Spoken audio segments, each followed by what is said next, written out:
Chakani ngone moshikanta shilandura. Andi kanja ngone mbako kuhelmuta kovenduka. Kupongone atpikileko. Jangono mpurikini pikila no kupurikina ke programa do Eagle FM.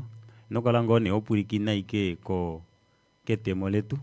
Purikina ngwe programa dishi. Pongo ujepo chashisho hatulongo. Atundungiki.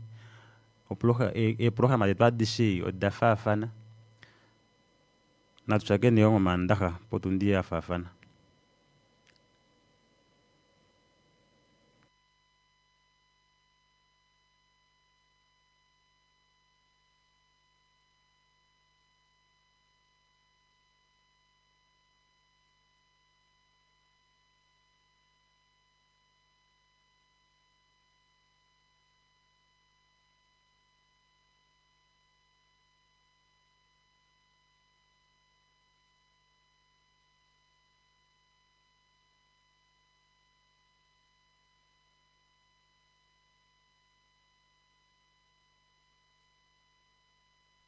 Omutiha gutekirwa kaguna matina omjo chikawa shafathana na nalo ngeshifa ya ishiwike moshiwana iye moyawo otaingongotisa mwene ana ngeshifa ya Namibia ompito ombwana wa olonjika zeithanina omayakulo niilandithomwa yoye yongeshefa yoye okupitira mo Eagle FM Media House ngoye twende twiimemeha uukakombanga nena kala omukwashilipaleki gwimwepo yomoprograma dhetu Moambo dhengera Selma konora 81 oneyali Eagle FM the eye. My friend, why do you seem so worried? Ace, I'm planning an event for next weekend, and I don't know how to best get people to hear about it. Simon, don't worry about those small things. Contact Eagle FM today. Eagle FM has a dedicated team that can travel anywhere countrywide to broadcast live at any event such as a promotion, organizational launch, anniversary, wedding, funeral, political or traditional and church events, and basically any event that you wish to broadcast on a national level.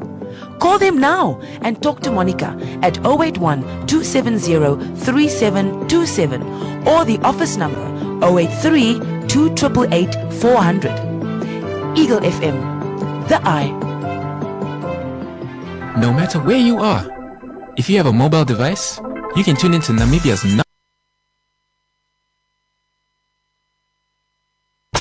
Eagle FM lets you express your constitutional rights of freedom of expression without fear of favor. This is actually, to put it mildly, an economic scandal. Fraud. Not fraud, it's a scandal. Scandal.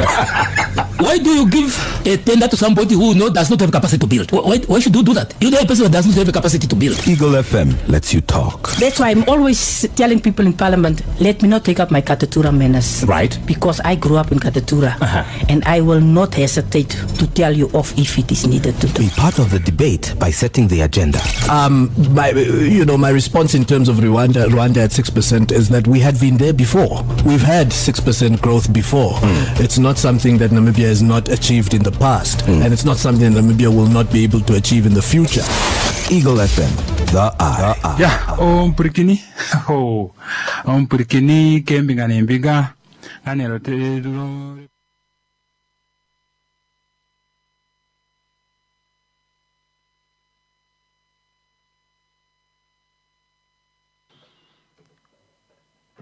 Good Friday afternoon and welcome to Eagle FM. Thank you for tuning in wherever you are tuned in from. It's Friday and you know that what we do at the beginning of what would be home run on the regular day of the week, and that is of course Witani Childline radio program, and that is you have in the studio today I have they usually they are not new. They were new at some point, but today they are not new.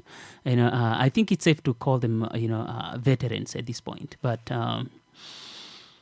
Yeah, if you are joining us online, online, that is via the website and via the app, and now we are live streaming on Facebook. You should be looking at my guest for this for today's Friday.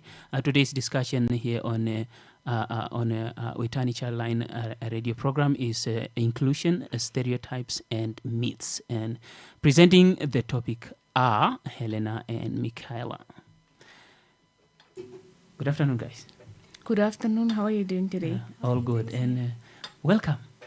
Yeah. Okay, welcome back. Thank you very much. Mhm. So I will not waste your time. I will just pass the ball to you guys to walk us through what you brought for us today.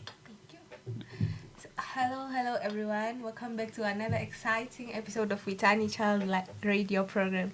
And I'm Helena and I'm with Michaela, and I'm Michaela. We are so happy to have you guys today with a comfortable greeting. Turn up the volume and get ready. Learn and have a great time with us. I greet everyone back then at Wetani radio station, Elizabeth, our radio coordinator, and Naleti, her assistant. I give it all to Helena to tell us what our deep sense of humanity is within this topic and why we want to talk about this thing as youth. So Helena, what do you have for us there? So today we are going to talk about something very much important, and it's all going to be about inclusion, stereotypes, and myths. Was Michaela correct? Yes, Helena, you are right. We'll be talking about how we can make our schools and communities welcome places where everyone feels respected, valued, and included. Did you guys hear that? Respected, valued, and included. And it's, what did I say again? Inclusion, stereotypes, and myths. So later we'll be breaking some common stereotypes and myths, especially those surrounding people with disabilities in Namibia, and of course not only Namibia, everywhere wherever you're listening to, but yeah, people with disabilities. But before we start ahead, we'll get a short music break, which is a jingle from Eagle FM. All right. Now you just leave all the jingles for me. And on the other side of the break, we're gonna be diving into stereotypes and myths. Okay. I'm looking forward to it. I don't know about you, but I am surely looking forward to it. Let's go for a break. Eagle FM lets you express your constitutional rights of freedom of expression without fear of favor. This is actually, to put it mildly, an economic scandal. Fraud. Not fraud, it's a scandal. Scandal. Why do you give a tender to somebody who does not have capacity to build? Why should you do that? You know a person that does not have a capacity to build. Eagle FM lets you talk. That's why I'm always telling people in Parliament, let me not take up my Katatura manners. Right. Because I grew up in Katatura. And I will not hesitate to tell you off if it is needed to do. Be part of the debate by setting the agenda. My response in terms of Rwanda at 6% is that we had been there before. We've had 6% growth before. It's not something that Namibia has not achieved in the past, and it's not something that Namibia will not be able to achieve in the future. Eagle FM, the eye. Yeah, Mpurikini.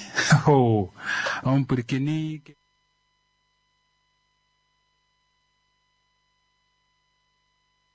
lipuranengelo wapumbwa evatero ulikoni maondo totoingida ashike kapeno nweku dite opoye ekukulile oshafafana nongeshe faili meholamo ihoetike kovano ile koshiwana onongeshe fa yapumbwa kukara ya kovano okupitiramo Eagle FM otuna ebitoda njuka okukwetera oipindi konu kondado inawa nuneudo otukwetera o special ngetashake ngeshe fa omarudi dayo loka opone ushendife nawa nokumona oijamoiri nawa ningepata fanona monika ko Eagle FM onora etatu imwe mbali heali nola natu heali mbali no heali ile konderewa nora hetatu natu mbali o hetatu batatu o mafelane Eagle FM the eye.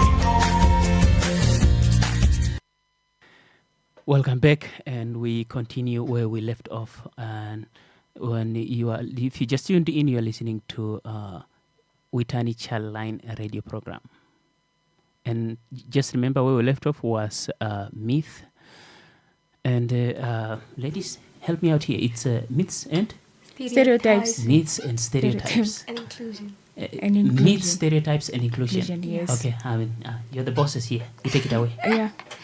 Yeah, so inclusion in schools and communities. Michaela, let's start with a simple question. What does the word inclusion really mean? Tell me. Oh, really, guys? Inclusion means making sure that everyone has the opportunity to participate, belong, and be treated fairly, regardless of their differences. Exactly. People are different in many ways. Some people may have disabilities, speak different languages, have different abilities, or come from different backgrounds. This is what we see every day. You see? Yeah, Inclusion but being different does not mean someone should be left out. Is that true, Elena? Imagine you are at school and your classmates are choosing teams for a game. Instead of saying you can't play because you have a disability, we can ask, how can we change the game so everyone can participate? But that's really inclusion. So you are, it's basically asking someone like, are you going to partake in this, instead of telling the person, no, you can't. That's Because of the basically, disability. yeah, because of the disability. We should not look at other people less than because of what they have, but we should include them to make them feel like they are safe, even at home, based in their communities, or even at schools. Because we are practicing this in daily lives, and we are also raising a generation together. So we should know how to include each other and let us let each other feel safe and welcome everywhere we go. So Helena, what do you have for us there? So do you know schools can become inclusive in many ways? Yeah. You know. We can invite everyone to participate, help classmates when they need support, listen to one another, and make sure nobody is bullied or deliberately excluded. As I told you guys before, we should not let each other feel uncomfortable or less than. So Because of the disabilities, no, you must include everyone. You must choose the games wisely, whereby if it's running, we cannot run. We must either play cards, whereby everyone can play cards. See, teachers and learners can also find a way to make activities accessible to people with different needs. yeah, and remember, helping someone doesn't mean treating them as less capable as they are. Exactly. We should ask before helping someone. You can simply say, would you like some help? And then you see the person will Yeah, that's feel free basically including the person. Isn't only important at school, it is also important in our communities. Community activities should give everyone a chance to participate. You see, when the kids are playing in the communities, there's a playground in the community, but it's only having, let me say, Something that is based on kids that have legs and everything, or but not hands. their Yeah, hands. it's true. We can include people by inviting them to games, conversations, clubs, sports, and other activities. Most importantly, we should never make someone feel like they don't belong to a community or to a school, or they are just not included. Inclusion is needed at every point in life. Yeah. Here's a question for everyone listening. What is the one thing you can do this week to make someone feel included?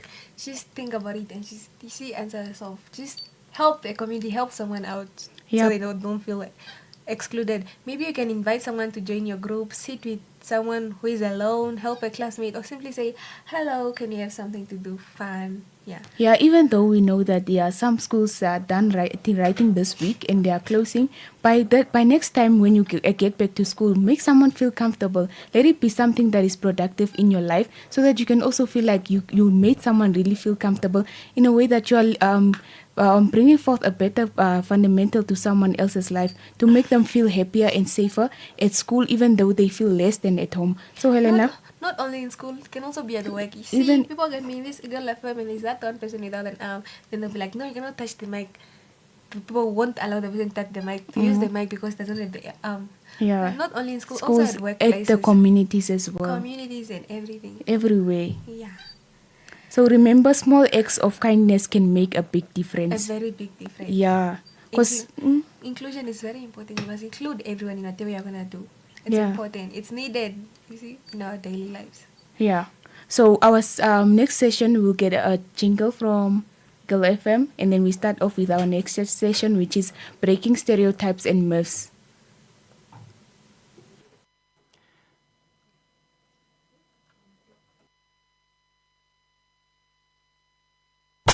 Eagle FM lets you express your constitutional rights of freedom of expression without fear of favor. This is actually, to put it mildly, an economic scandal. Fraud. So Not fraud, it's a scandal. Scandal. Why do you give a tender to somebody who does not have capacity to build? Why should you do that? You know a person that does not have a capacity to build. Eagle FM lets you talk. That's why I'm always telling people in Parliament, let me not take up my Katatura manners. Right. Because I grew up in Katatura. And I will not hesitate to tell you off if it is needed to do. Be part of the debate by setting the agenda. My response in terms of Rwanda at 6% 6% is that we had been there before. We've had 6% growth before. It's not something that Namibia has not achieved in the past, and it's not something that Namibia will not be able to achieve in the future. Eagle FM, the eye. My friend, why do you seem so worried? Ace, I'm planning an event for next weekend, eh?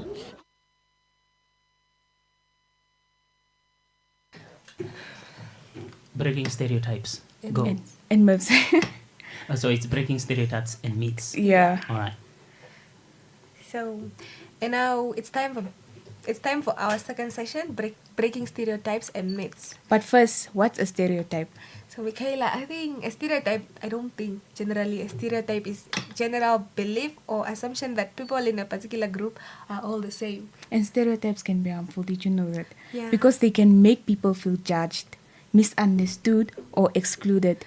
Ooh, can you play a game, just a small one? Yeah, maybe. Myth or fact? You start. Yeah.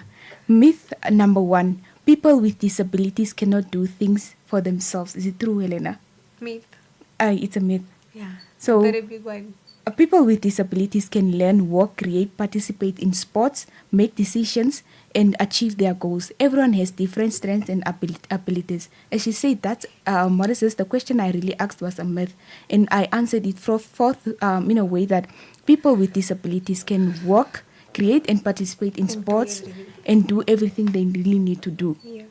So myth number 2: a person with a disability always needs someone to help them. Myth or fact? That's a myth. A very big That's one. really a myth. Some people may need support with certain things while others may not. The best thing to do is to ask instead of assuming. So you should always ask, do you need? Yeah, you cannot just assume, no, she cannot do this. No, you must ask first. Yeah, and here's another one. People with disabilities cannot be successful. Another big myth, a very big one that us bamboos believe in. Like, not really bamboos. Oh. But bamboos, yes. Especially bamboos. Bamboos. A disability does not determine someone's dream, talents, intelligence, or future. Exactly. So, Helena? But in our community, my dear, if you have a disability, those people assume that you cannot do anything. They won't even send you to school. I'm telling you, stay in the house the whole time. Yeah, but I've seen that before. I have one saying that says, no matter how tough the circumstance is, you will able to make it. Do not work onto what other people are telling you, but work onto the fundamental that you are really going to achieve that thing. Because it cannot be that you're having a disability, but you cannot be successful. That's really a myth. There is no you can be successful. People are not sending you to school already. How do they expect this girl to be successful now if they already told her to sit down home the whole day? And this is a really true teaching that people should hear this, so that they can bring forth a better aspect for kids that are struggling with or kids that have disabilities. More schools for disabilities. Yeah. You see, disabled schools. Mm-hmm. Respectful language. Words matter too, do you know? Yeah, we should never use insulting names or jokes about someone's disability. And we should never laugh at someone because they look or speak or move or communicate differently. It's nature, guys. Yeah, instead of that, let's focus on the person, their personality, talents and dreams and abilities. Look forth to the person. What can the person achieve? What will the person do? Do not look on the outward appearance because you do not know what the inner man of the person is. That person is maybe brought forth with that disability to achieve something greater than what you ever expected. So, Helena, what's going to be our next? Inclusion challenge of the week. So it's time for our inclusion challenge. This week, we challenge every listener to do these 3 things. Number 1, include someone who may feel left out in your community. Number 2, challenge a stereotype when you hear one. And number 3, treat everyone with respect and kindness. You don't have to do something huge to make a difference. Sometimes a smile, an invitation, a kind word, or simply listening can make someone feel that they belong to this community. Yeah. So, what is this? Maybe we might get a jingle and then we come to close off our program. No, it's not yet time to close off because we still got like 12 minutes, so we can just add up something and then we'll do the close-up remarks maybe at a little bit later. Yeah. Yeah. So we are 19 minutes into the hour of 4. Okay. If you just tuned in, don't and you feel lost, why am I not listening to Home Run? In case you haven't listened, to Home Run on Fridays in a while, Fridays from 4 we start off with the Uitani Childline What are radio we program, gonna talk about? and before we dive into other programs. So that means we're still on Uitani Childline radio program. We're going to take a quick break and then we'll continue on the other side. And in the studio, joining Omo, like educating us on this topic for today. On stereotypes, inclusion, I swear. Stereotype, inclusion, and myths. That's with Helena and Michaela. Stay tuned. My friend, why do you seem so worried? Ace, I'm planning an event for next weekend, and I don't know how to best get people to hear about it. Saima, don't worry about those small things. Contact Eagle FM today. Eagle FM has a dedicated team that can travel anywhere countrywide to broadcast live at any event, such as a promotion, organizational launch, anniversary, wedding, funeral, political or traditional, and church events. And basically any event that you wish to broadcast on a national level. Call them now and talk to Monica at 081-270-3727 or the office number 083-2888-400. Eagle FM, the eye. lipuranengeno wapumbwa evatero ulikoni maondo totoingida ashike kapeno nweku tite opoye ekukulile oshafafana nongeshe faili meholamo ihoetike kovano ile koshiwana onongeshe fa yapumbwa kukaraya kovano okupitiramo Eagle FM otuna ebitoda njuka okukwetera oipindi konu kondadoi nawa nuneudo otukwetera o special ngetashake ngeshe fa omarudi dayo loka opone ushendi fenawa nokumona oijamoiri nawa ningepata fanona Monica ko Eagle FM onora etatu imwe mbali heali nola natu heali mbali no heali ile komberewa nora hetatu natu mbali o hetatu batatu o mafelane Eagle FM the eye. Welcome back to Uitani Childline radio program with Michaela and which name am I missing? And Helena and Michaela on inclusion, stereotypes, and myth. So, one of my favorite quote is from Albert Einstein, who said, everyone is a genius, but if you judge a fish by its ability to climb a tree, then that fish is going to live its entire life thinking it's not good enough. So that's, a quote is more often brought up in a reference to motivate people on their strength, don't mock them on their weaknesses, which I think, resonates with your topic, ladies, for today. But, let me just leave this to the experts. Experts. Yeah. Guys, you heard we are experts. Why, Helena? We have learned so much today. Yes, we have learned. In fact, it's not us that learned. We are teaching. We are teaching you guys. You guys have learned that inclusion means making sure everyone has the opportunity to participate and feel that they belong to the community. In fact, they belong to Namibia. Yeah, the motherland. Namibia, one nation. Yeah. And we learned that not one nation, but we also include other people all around the country. So, and we have learned that stereotypes and myths can hurt people and prevent us from seeing what people's true disabilities are. Abilities. So let's always remember, different does not mean less. Yeah, everyone deserves respect. Kindness and dignity and a chance to belong. Like we all belong in one country as we raise a better generation. And before we say goodbye, I would like to take a very special moment to thank the organization and partners who support the Uitani Childline radio program. Yeah, but before we thank them, what can we tell the kids that are out there with disabilities? What can we really encourage those kids?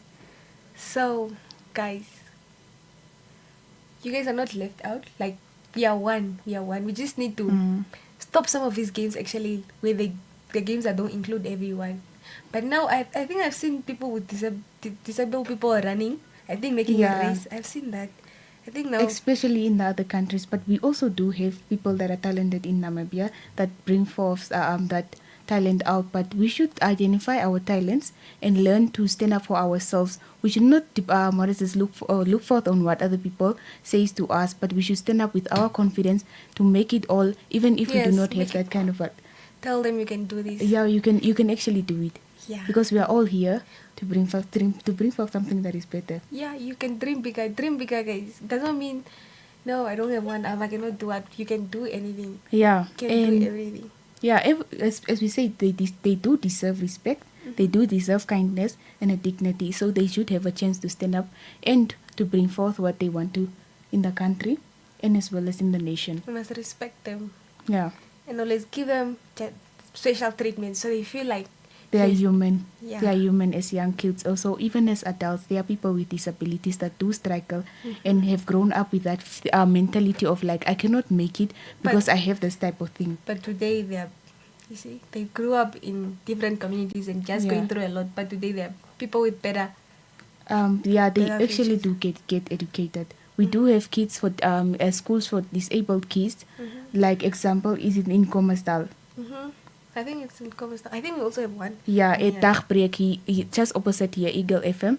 So guys, look out to those kids, encourage them, talk to them, and work to bring for them a better fundamental so that they can know that they have a chance to stand up and talk to themselves or what is this?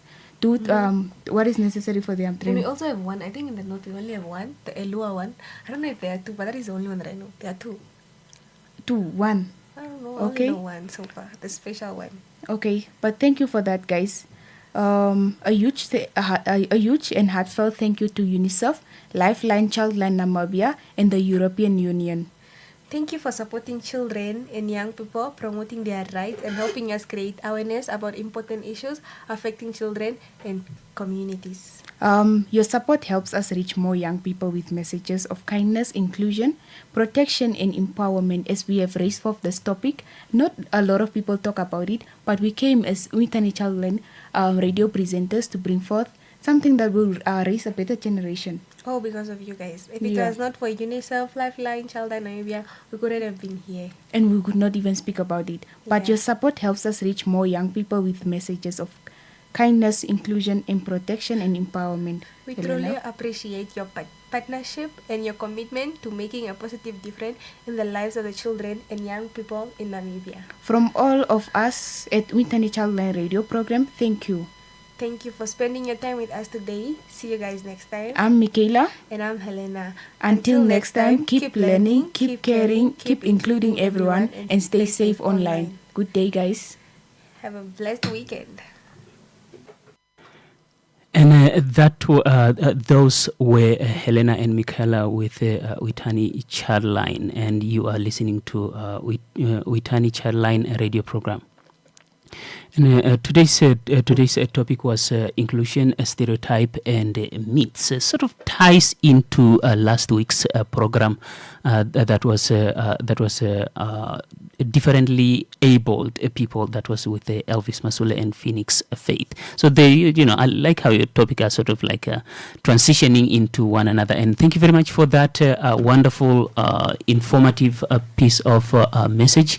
I hope to see you guys next time. Yeah, we will become big. You'll be coming back. All right. Okay. So that brings us to the end of today's Uitani Childline radio program. That's with the Childline Lifeline. Guys, have a good weekend. Thank you, guys. Don't forget to call if you need help. 116-106 Uitani radio station. A Lifeline Childline Namibia. 911. Yeah. Good day, guys. Bye. All right.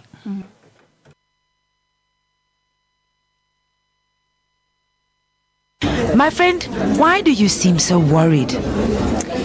Ace, I'm planning an event for next weekend, and I don't know how to best get people to hear about it. Saima, don't worry about those small things. Contact Eagle FM today.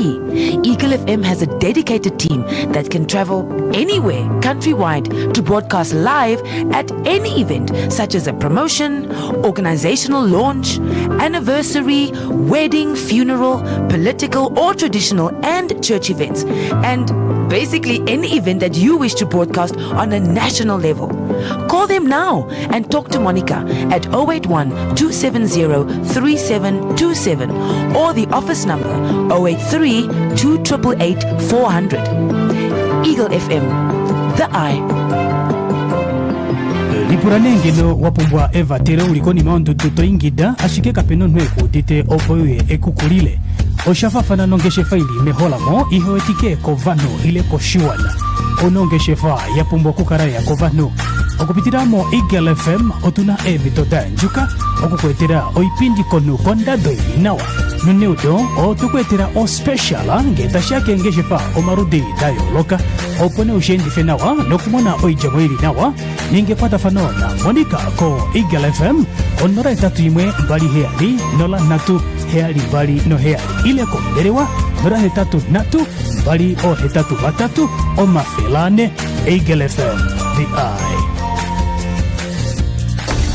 ShopRite's birthday is in the major league with major low prices. Get 4 kg Real Good IQF chicken, mixed portion, only 194 Namibian dollars 99. 5 kg Marathon White Sugar for 99 Namibian dollars 99. And 5 kg Top Score Super Maize Meal, just 69 Namibian dollars 99. Valid until 23 August 2026. Get major savings with ShopRite's Major League Birthday. Plus, pick a box for a chance to win your share of over $500,000 Namibian dollars and weekly gift cards with ShopRite. Buy any 3 participating products, WhatsApp the code on your till slip, and pick a box to see if you're a winner. Only at ShopRite. The Eye. Eagle FM lets you express your constitutional rights of freedom of expression without fear of favor. This is actually, to put it mildly, an economic scandal. Fraud. Not fraud, it's a scandal. Scandal. Why do you give a tender to somebody who does not have capacity to build? Why should you do that? You know a person that does not have a capacity to build. Eagle FM lets you talk. That's why I'm always telling people in Parliament, let me not take up my Katatura manners. Right. Because I grew up in Katatura.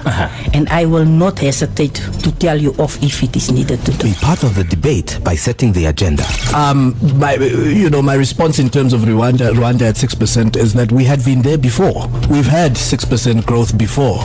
It's not something that Namibia has not achieved in the past, and it's not something Namibia will not be able to achieve in the future. Eagle FM, the eye.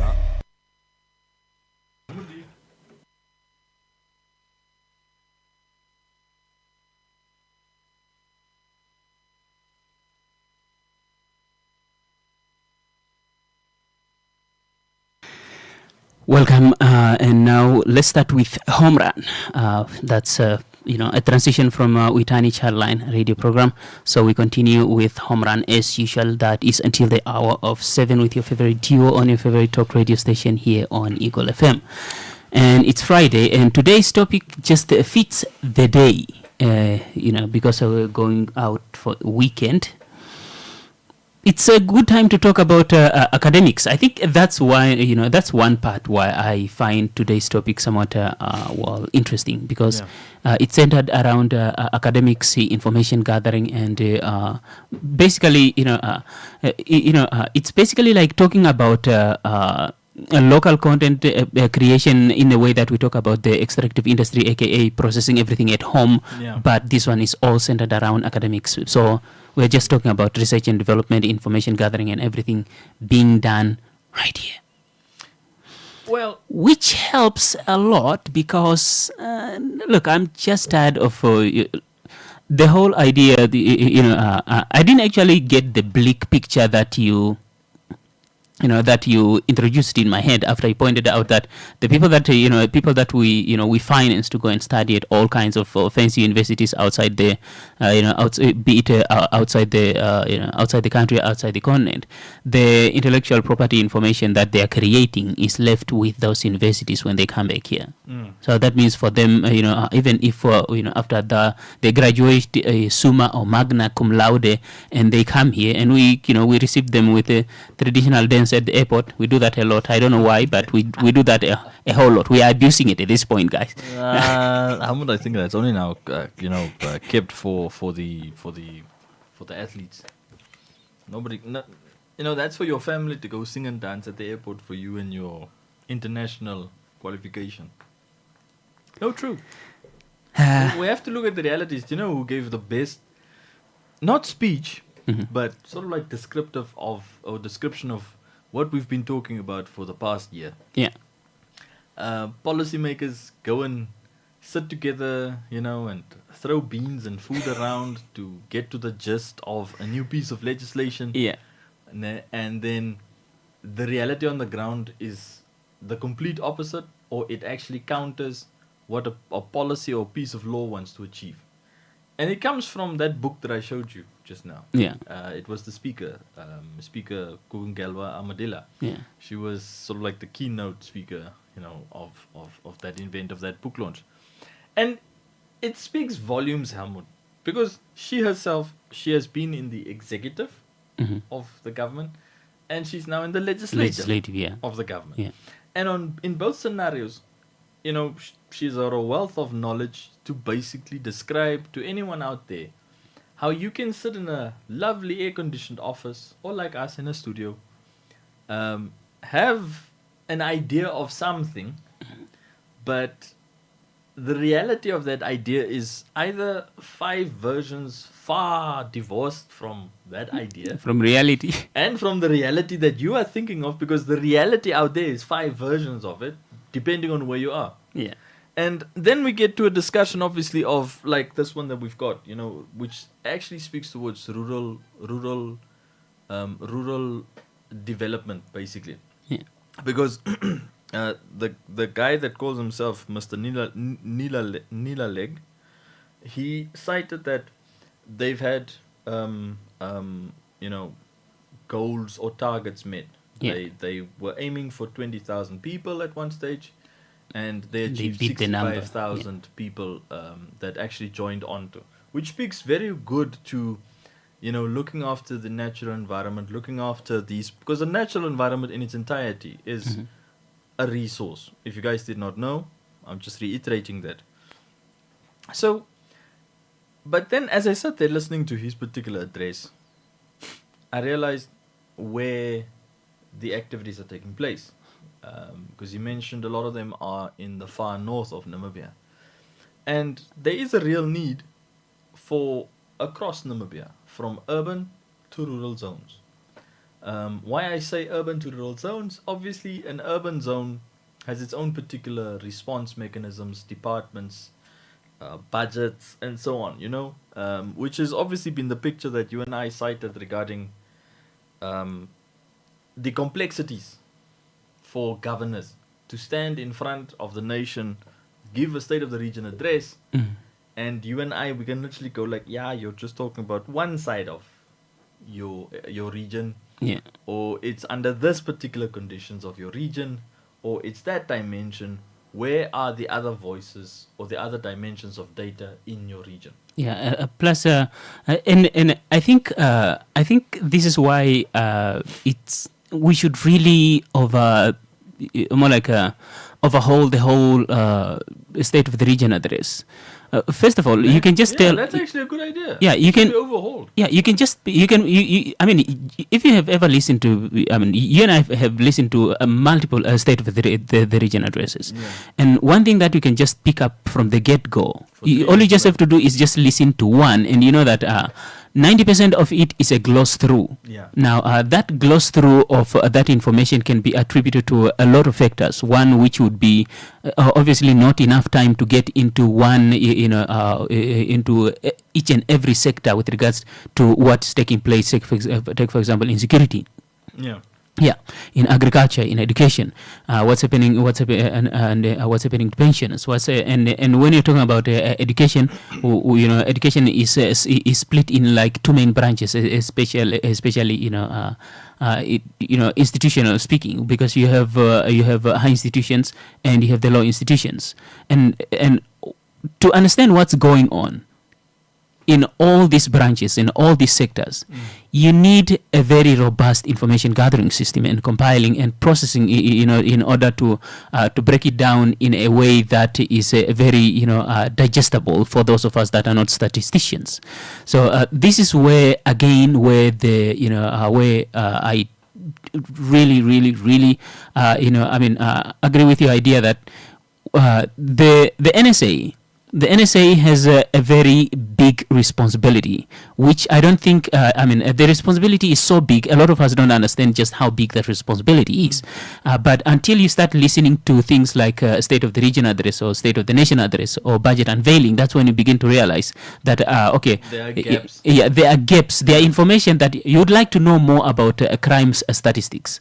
It's not enough to say that, now the crime statistics have decreased by this percentage, because now the curious part of me would like to know, what can we attribute this reduction to? Yeah. What was it? What type of crimes? Was it more cars bought, or is the fuel tanks full for the police? Yeah. Not making any jokes here, guys. I'm sitting with a serious face here, because we know what the excuses be. Yeah. I'll give you the example, Almond. Since I'm now sort of like reintegrating back into Rebos in one slow manner in a way. Reintegrating? When did you leave? I told you it was 24 years ago.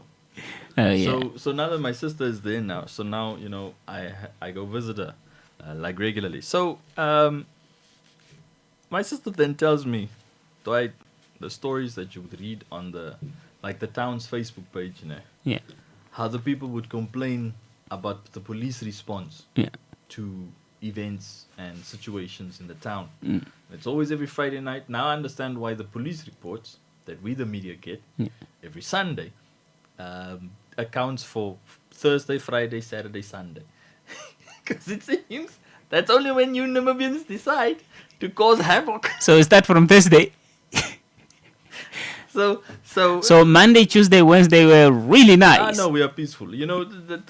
That's ultimately where the exceptions that Anakleta used to report about. Yeah. Because Anakleta would report on those exceptions, they're from Kavango East or Kavango West, or in some cases even they're from a Zambezi dimension. And those would be the exceptions because they would be like smack bang in the middle of the week, Yeah. It's not to say that crime has a set time, but from the police reports that I've been getting for the past 3 years, it seems like there's a set time between Thursday and Sunday. So we have anything past that, anything past that, anything past that, technically it carries over like an accounting balance. Yeah, it carries over to the next week in the following week. Yeah, so it's just very odd in terms of what I've observed. It's just weird, but you can see a funny thing primarily from if you have access, like the privilege we have as media to these reports. But the basic thing that occurs now is the human impact dimension that I would hear about. For example, like from the community of Rebos, my sister would say she can read like the comments and like discussions and the engagements, and people say, yeah, where is this police, or the police are useless. And then people would say, yeah, what happened? No, I called them to report an event, and then the response was, we don't have petrol in the bakkie. Now, the guy answering the phone, whoever that... That's a serious answer? Yes, whoever that uniform is, whoever that uniform is, tells the person in need that response. Yeah. But if that thing gets elevated to a regional commander, then suddenly you would hear different kind of a scenario. Like, no, there was the resources are there, stuff like that. Yeah, but that makes it sound like damage control. Yes, which is a public relations. It becomes it becomes a PR. Yeah. So, but I'm not focusing on the police per se about this conversation, because obviously our discussion is all about how to monitor natural resources on a community level, involving the community, and to what particular means. Now, we could not have picked the best time to have this discussion, because it feels into yesterday's discussion. Yes, it does, and it even links into that thing that I went to this morning about that book launch, because we will get to that discussion. I want you to get your own book. I want you to get your own copy. And then I'm gonna swing by on Monday. Yeah, and it's for free. Just mind you. What floor is that? 7th. Okay. In that building. So, as we obviously look towards resource management, climate change hanging over our heads, because later this month I'm going to participate in a webinar from the University of Stellenbosch about the impact of a super El Nino on Southern Africa. Of course. And that's going to be a conversation, Helmut, that we would definitely want to dissect here on the home run, because I'm also waiting for the COP. No, that starts next week. The desertification COP starts next week. That would be 17 now. Yeah. 16 was in... 17 is this Saturday. What is today? 14. Yeah. 15, 16. I'm saying, would that be a COP 17 of desertification? Yeah, because 16 was in Saudi Arabia. Yeah, because it was every second year. Yeah. So that COP is now starting next week in Mongolia. And I also want to understand all dimensions of that conversation, because what was one of the drawbacks of Saudi Arabia was you only get to see the one main hall where leadership people are sitting. So now a prime minister, a sheikh, a sultan, president would say one thing there, which in many cases to the ordinary person on the ground is just, it's just a word salad that you are getting, because you don't understand what is this person talking to regarding your context of Namibia. Now, it is a bit tedious for me to then tell you, the Namibian, go and read Namibia's nationally determined contribution, because the Conference of Party, which is, just so that you know, Helmut, I also had to discover recently that there's actually one massive agreement that Namibia is party to. It's known as the convention, the CBD. It comes from this thing. You heard me ask the people, why are they using the acronym or the abbreviation CBD? Because CBD can also mean, the holy herb reference, CBD can also, or because they definitely didn't talk about central business district in a city, so it definitely didn't reference something that. completely different. Yeah, so they kept using CBD because the important thing for Nilaleg is, and this monitoring platform, this digital platform that is operated by UNAM, is it tracks all. Think about like the SDG thing that we did like back in 2024. Yeah. The SDG tracker about Namibia's particular implementation pathway or rate of implementation. Remember when I brought out that GIZ document that had measured Namibia, which showed that how we were technically in some places standing still, moving back in others, and then we had made great strides in some of the SDGs.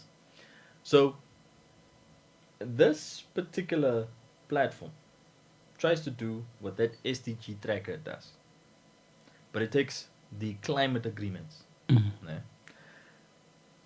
Because primarily through the whole audio that I shared with you, and don't worry guys, we wrote an article, it's in the e-paper, as well as also David had the opportunity of dissecting the contributions that were given. But remember, during the whole course of the audios very few presents, or how should I say, indications or illustrations were made to the agreements, the multinational, the international agreements Namibia is party to, around climate change. And then I had to go look up, okay, what is this convention on biodiversity? Is it the convention on biodiversity? But it's actually 3 treaties Namibia signed. Back, and the funny thing is that this treaty is back in 1992, to be honest. 1992? Let me just be sure, because I wrote in the article, I referenced the three treaties. Yeah. Okay, CBD is one of them, the Convention on Biodiversity. So, it's known as the Rio Conventions. That's the 3 treaties. Rio is in Brazil. Brazil, yeah. So it was known as the Conference of Parties level back in 1992, when the Conference of Parties in Rio de Janeiro, Brazil. The guy's name is Nishidi. That guy, Jonas Nishidi, from project manager for Nilaleg. Yeah. So Namibia is party to all 3 of these treaties in the Rio Conventions. We're just signing everything. Known, Helmut, because we keep hearing about the Paris Climate Agreement and of the Kyoto Protocol. Yeah. Because the Kyoto Protocol has been I think it's a 1980 something or 1990 global climate agreement that gives birth to all these things that we've seen, all these discussions and all these platforms that we've held, also here on a Namibian context, even here on Eagle FM, that we've dissected all of them in so many particular things. So, who would have known that the Rio de Janeiro Conference of Parties is the one that actually branches out into 3 particular treaties? So these 3 treaties is the UNFCCC, it's the United Nations Framework Convention on Climate Change. That one. Then it's the Convention on Biodiversity, CBD. Then it's the UNCCD, Convention on the Combat of Desertification, which starts next week. Yeah. The one in Mongolia. Still a little bit perturbed why I could not go, but yeah. Mongolia. Yeah. You want to be in Mongolia? There was an application process. Submit, throw in your articles, motivate what you're going to do as a Namibian there. Man, am I perturbed. It seems like the selling feature of saying Namibia is the only country in the world with 2 deserts doesn't seem to hit home, those factualities. So, so Namibia has these 3 main agreements or treaties that form this basis. So, under that particular scenario is what you can see what this monitoring program has to do. How does community level members on a that Mr. Nishidi cited, how do they intervene, for example, like in land restoration, like in what was the other thing that he also mentioned? There was another one where they also had to deal literally with plant life in a physical sense, rural community members. Mm-hmm. But once again, we can obviously see that it's limited. We know there are 3 million Namibians versus 65,000 participants. 65,000 definitely is not even a percentage of 300,000, which is 10% of Namibians in that regard. So you would be at a 0 point something percentage. Because if you really want to see real change, you would look at how broad or how impactful is a program, for example, like Nilaleg. Look, I'm glad we get the opportunity, Helmut, to see a government-driven, predominantly government-driven program, the Namibia Integrated Landscape Approach for Enhancing Livelihoods and Environmental Governments to Eradicate Poverty. This definitely is rural development. It's a rural development program. Yeah. Which then also, at the same time, is that the same Ministry of Environment that is in charge of this particular program, also has the... What was that other thing, Hamud, the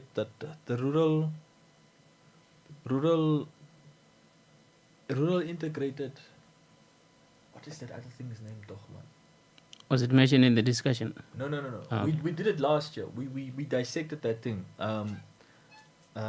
Where the civil society people who drive that program a lot.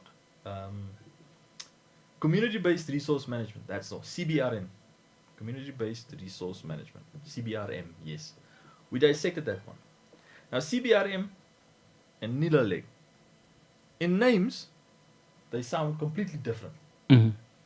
But community-based resource management and Namibia, let me see this massive name again. Namibia Integrated Landscape Approach for Enhancing Livelihoods and Environmental Governance to Eradicate Poverty. Yes, it's a massive name. They are both basically the same thing. It's just with CBRM, yeah, civil society is heavily present. You get conservationists, meaning there are scientists present there. You get scientists firstly. You get the tourism sector is greatly involved there. Businesses start up from in the CBRM dimension, or you get businesses buying into a CBRM dimension. For example, a good example of that is there's a lodge on the other side of Etosha Park as you enter.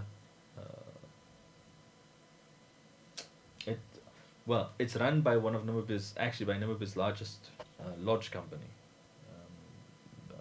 what's the company's name? Toch, man. Starts with a W. No, WHR? not WG. Gondwana. But it's on the other side of the lodge as you enter into, past.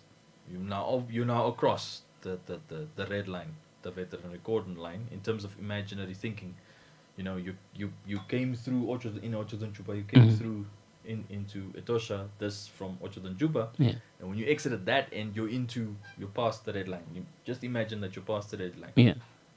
Headed north. But you're now literally in. I don't know. I can't remember which region is that immediately that borders onto Etosha. The lodge is right there, literally from the gate. The lodge is right there from the gate.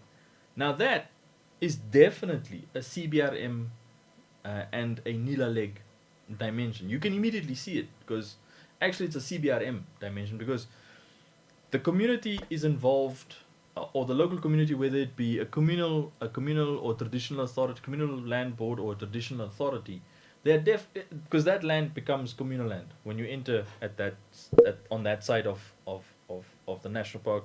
You enter into traditional authority land or into communal land, right? Yeah. So immediately right there, a community is directly involved.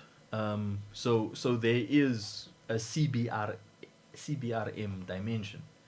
Now Nila Leg, what I also discern from the targeted areas in the country, are also in communal land areas, from what Mr. Nishidi highlighted. Because he didn't highlight anything from Ochadan Juba or Kunene downwards. He didn't. So in terms of the examples, they technically are the same thing in my understanding, because I can see there's a resource, there's a community, and the community has to play a part in managing the resource and ensuring that the resource is there for everybody. So meaning sustainable use for everybody. Everybody. Yeah. Community. Yeah. Communal. Makes sense. Yeah. So this particular monitoring platform, obviously, that UNAM is managing or operating, will then try to measure successes in one way or another in accordance with the goals stipulated in these three treaties that form part of the Rio Convention.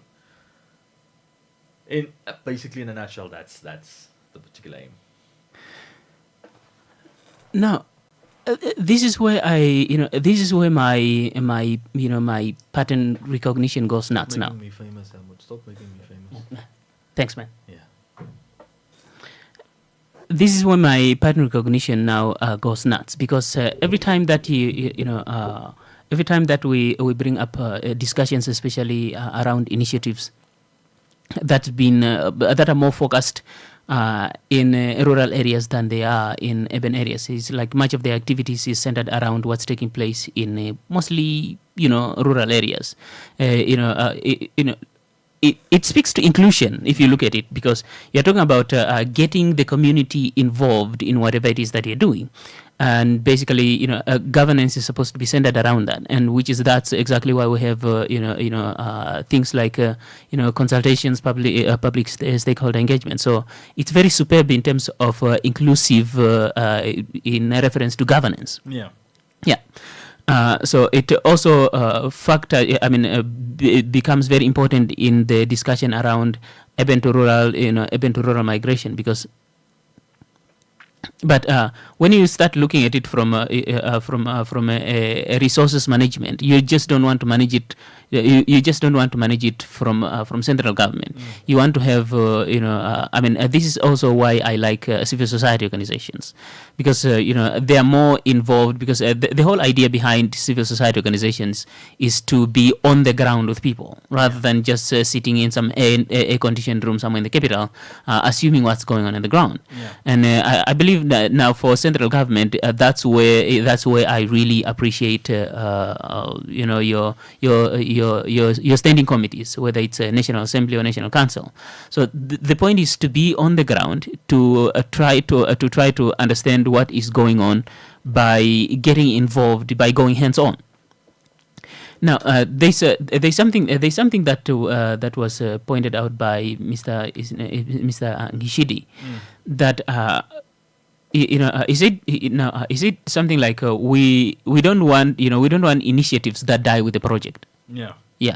I think that's much of the bigger problem that we deal with for a lot of initiatives. You can have a civil society organization or an NGO that's funded by all kinds of, whether it's a domestic or foreign donors. Now they start spending that money in a lot of initiatives. And I know a bunch of people that works for the World Food Program with the UN. So they just they're very strict. You have to understand most of these organizations, and that's one thing I like. Their financial reporting is very. I find it very strictly awesome. Yeah, because they are required to spend the money, and they are required to report in a very in a very clear way as to what the money was spent on. But commercial break. Okay, my turn. Hold on. Just let me finish my story. As I was saying, My man, you've been finishing your story for 10 minutes now. Even my chassis is getting warm. Just give it more eyes. Anyways, long story short. Oh, aye. When you're talking, it's a short story long. Short stories turn long. Go best together with Tassenberg. Not for persons under the age of 18. Enjoy responsibly. lipuranengeno wapumbwa eva tere ulikoni maondo tutoingida ashike kapeno nweku dite opoye ekukulile oshafafana nongeshe faili meholamo ihoetike kovano ile koshiwana onongeshe fa yapumbwa kukara ya kovano okupitiramo Eagle FM otuna ebitoda njuka okukwetera oipindi konu kondado nawa nuneudo otukwetera o special ngeta shake ngeshe fa omarudi dayo loka opone ushendi fenawa nokumona oijamoiri nawa ningepata fanona monika ko Eagle FM onora etatu imwe bali heali nola natu heali bali no heali ile ko berewa nora hetatu natu bali o hetatu batatu o mafelane Eagle FM the eye. Eagle FM lets you express your constitutional rights of freedom of expression without fear of favor. This is actually, to put it mildly, an economic scandal. Fraud. Not fraud, it's a scandal. Why do you give a tender to somebody who does not have capacity to build? Why should you do that? You know a person that doesn't have a capacity to build. Eagle FM lets you talk. That's why I'm always telling people in Parliament, let me not take up my Katatura manners. Right. Because I grew up in Katatura. And I will not hesitate to tell you off if it is needed to do. Be part of the debate by setting the agenda. My response in terms of Rwanda at 6% is that we had been there before. We've had 6% growth before. It's not something that Namibia has not achieved in the past, and it's not something that Namibia will not be able to achieve in the future. Eagle FM, the eye.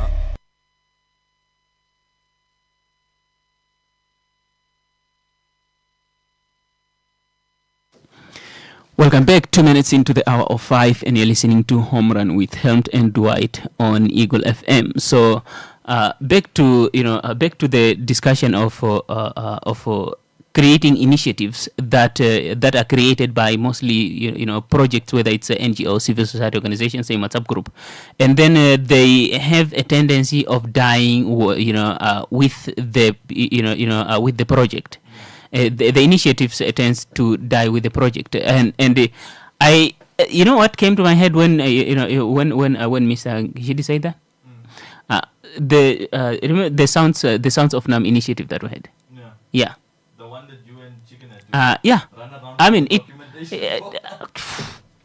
That's when I learned financial reporting is not easy. You're gonna be you're gonna be on top of the game. Yeah, you can't afford to get things wrong halfway. Well, go ask. You have to start from day one. Get everything ready from day one. Gather your team and tell them, I want every single receipt from today. Each and every single. I don't care what you bought. I want the receipt. Yeah, even if it was just earbuds. Make sure that just bring the receipt, because if you find yourself, take for example, running a 10 months project, and you're only starting to to think of the how do I bring to what did I spend this money on? How can I compile this report? Because they will just send you one giant form that you will have to complete, fill in all the details, who did what, or what money was spent on, and you have to everything that you are putting on that form, you have paperwork based evidence that is going with that form. And now you don't want to be looking for receipts 3 months to the deadline. And that's when I realized, you know what? Now there is from 5 months ago. Now those people, I mean, even if you go to that service station or that grocery store, they'll be like, dude, 5 months ago? Are you kidding me? But the thing is, the reason why that came to my mind is we had, this initiative was a very awesome initiative for the creative sector. So it's about going to basically outside the urban areas for the most part. Yeah, and wherever you find yourself, wherever we're holding that show, the condition we're given is you are looking for make sure that 90% of the performers that are participating in this initiative are upcoming artists, because the goal is to get the to find the talent on the ground and give them a platform to basically express themselves. Sounds of Nam, and it was a wonderful initiative, and then the project came to an end, and we just had to sit there and watch the project die. I mean, the initiative now. Because I'm sitting there going like, just 2, 3, 4 more, 2, 3, 4 more rounds of this would have been awesome. Yeah, that's what I'm asking. Yeah. So if you look at in terms of time frame, how long was it supposed to be versus how long did it actually last? Yeah, it was a 10. It was a 10-month program. Supposed to be. Yeah. How long did it last? That's how long it lasted. It went for about 10 months and 15, 20 days. Okay, but how long did you guys want to make it last? If we interrogate like initiative-wise, what did you guys, after that first 10 months, what did you guys see, imagine or envisage, like a dream? Yeah, compiling all the report and everything in terms of participations and prospects. Nah, not like that. Yeah. Not participation. Not the operation stuff. Let's say this was 2023. Yeah. You did this in 2023. Yeah. Also, did you guys plan on bringing it back 2024? Yeah. And then? Compile all the paperwork, send everything. But now the thing is, there's one guy that we're working with. Who was running everything admin, especially the money guy from South Africa. And I don't want you to reference anything that might No, don't worry. Yeah. Now, look, the thing is, the guy was awesome when it comes to basically coordinating and keeping us, in the loop with regards to it's like I really looked up to the guy. I still look up to the guy to this day, because that was my first time. I had no clue what I was doing 90% of the time. But he assured us that I'm here. I'm just a call or an email away. If there's anything you need to know, if there's any specific way that you need to do something and you're stuck, give me a call. Yeah. And so we're just, for the most part, communicating with him. And of course, I'm more like at the tail section of I'm at Oshikoto, part of things. So I'm just running everything either through Kosi or Chicken. So now those guys are now communicating with the big boss both here and in South Africa. Yeah. But the Sons of Nam for me, for the creative sector, is one of those things that came to my head when Mr. Kishidi pointed out that we don't want initiatives that are dying with the project, because as soon as that project came to an end, now as Helmut, you're just sitting there, going like, okay, you know what, I really want this to go on maybe for another 6 or 7 or maybe 10 more months, maybe a year or 2, because it would really be beneficial to the talent that is, because wherever we went. And now you have to understand that we're literally being paid to throw parties. And that's cool.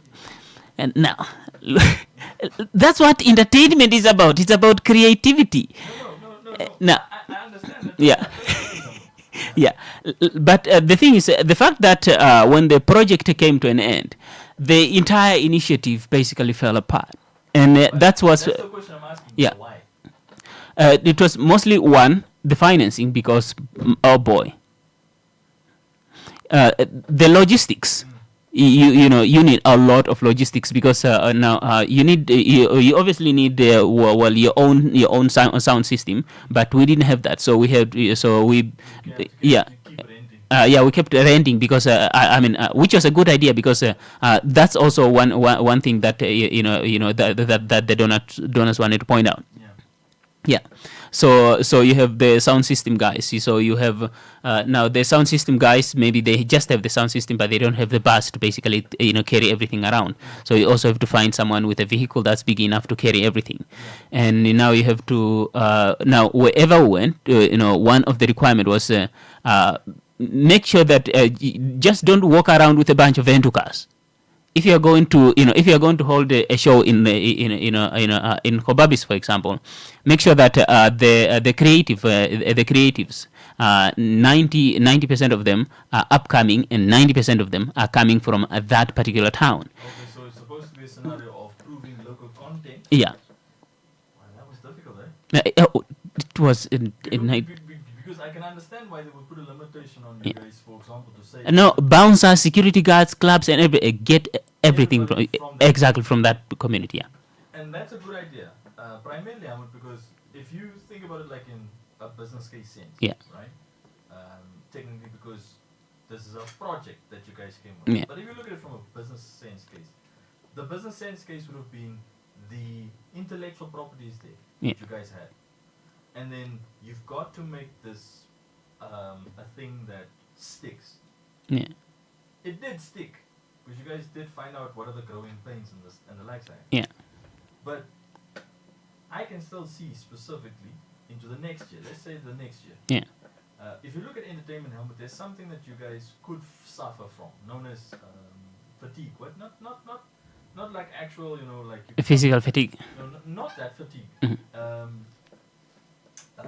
Audience fatigue. Audience fatigue is they've seen the helmet like 1,000 times. 1,000 times on the roadshow. Yeah. Basically, and the dimensions in between the two different. Yes, that there is a common denominator between what Nishidi said. Yeah. And what you guys had. Yeah. Meaning, the time frame, the time span, the longevity, how long the thing lasts. Yeah. The initiative. But here's the selling point, basically. Yeah. The selling point is, and I suspect you guys were the idea. You guys were the creators of the idea. Yeah. Is that you guys go back next year, you do the same thing from local resources. Now, one way we were basically think of it was like make some kind of a carnival type of event out of it. Yeah. And one of the key things. Now that would be like once a year. But that's logistics that require a whole lot of, vetting process to basically gather all the talent for the large section of the year, and then just pick like the main performance of the main event at the end of the year. Yeah. Now ask yourself the question, how is it that, for example, what's that thing that has now become a feature here in Windhoek from the German community of Namibia? Is it Vika? Because now I was thinking about Kaigams. No, Vika. That is driven by the tourism department of City of Windhoek. Yeah. That has government backing.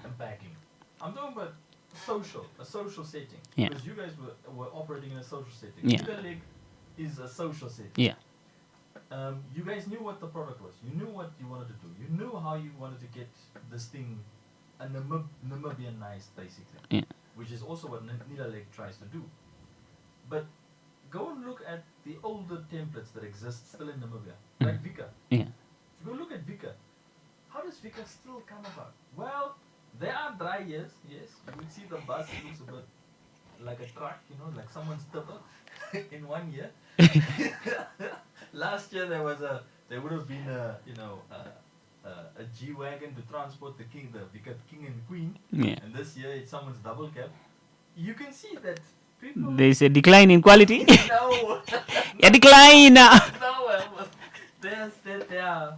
You have to think strategic. There are alternatives available. Yeah. So, The nice thing is to identify from what you guys had. Yeah. The idea is still alive. Yeah. You guys just need perseverance. Meaning you just need to wake up every morning and get that thing alive again. Yeah. With Niraleg and much of like these rural community programs and initiatives that Nishidi also cited. But it didn't cite all the other programs that the government has tried running, for example, which, for example, comes from that illegal lithium mining report also. Yeah. Remember what the standing committee went and asked the mines officials about the small scale miners? Because suddenly the small scale miners pop up there in the dimension of, this is our ancestral lands. We are not being allowed to practice our freedoms and stuff like that. And the ministry doesn't want to help us with getting our licenses. And then when they went and asked the ministry, hello, these guys are throwing, accusations here, spurious accusations at you guys. And then the minister went and said, we told them, we advised them, instead of Dwight and Helmut registering for a license, a mining license. ShopRite's birthday is in the Major League with major low prices. Get 750 mils Nola sunflower oil, only 29 Namibian dollars 99. 5 kg nice rice parboiled rice for 89 Namibian dollars 99. And 5 kg Bokomo fit cook wheat flour, just 72 Namibian dollars 99. Valid until 23 August 2026. Get major savings with ShopRite's Major League birthday. Plus, pick a box for a chance to win your share of over $500,000 Namibian dollars and weekly gift cards with ShopRite. Buy any 3 participating products, WhatsApp the code on your till slip, and pick a box to see if you're a winner. Only at ShopRite.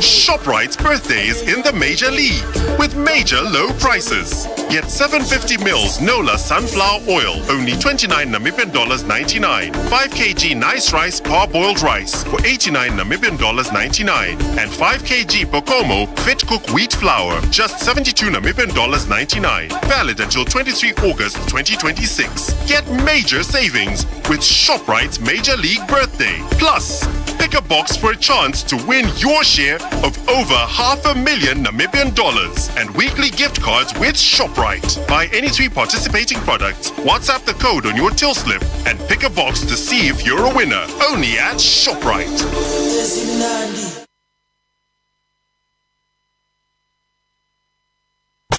Eagle FM lets you express your constitutional rights of freedom of expression without fear of favor. This is actually, to put it mildly, an economic scandal. Fraud. So not fraud, it's a scandal.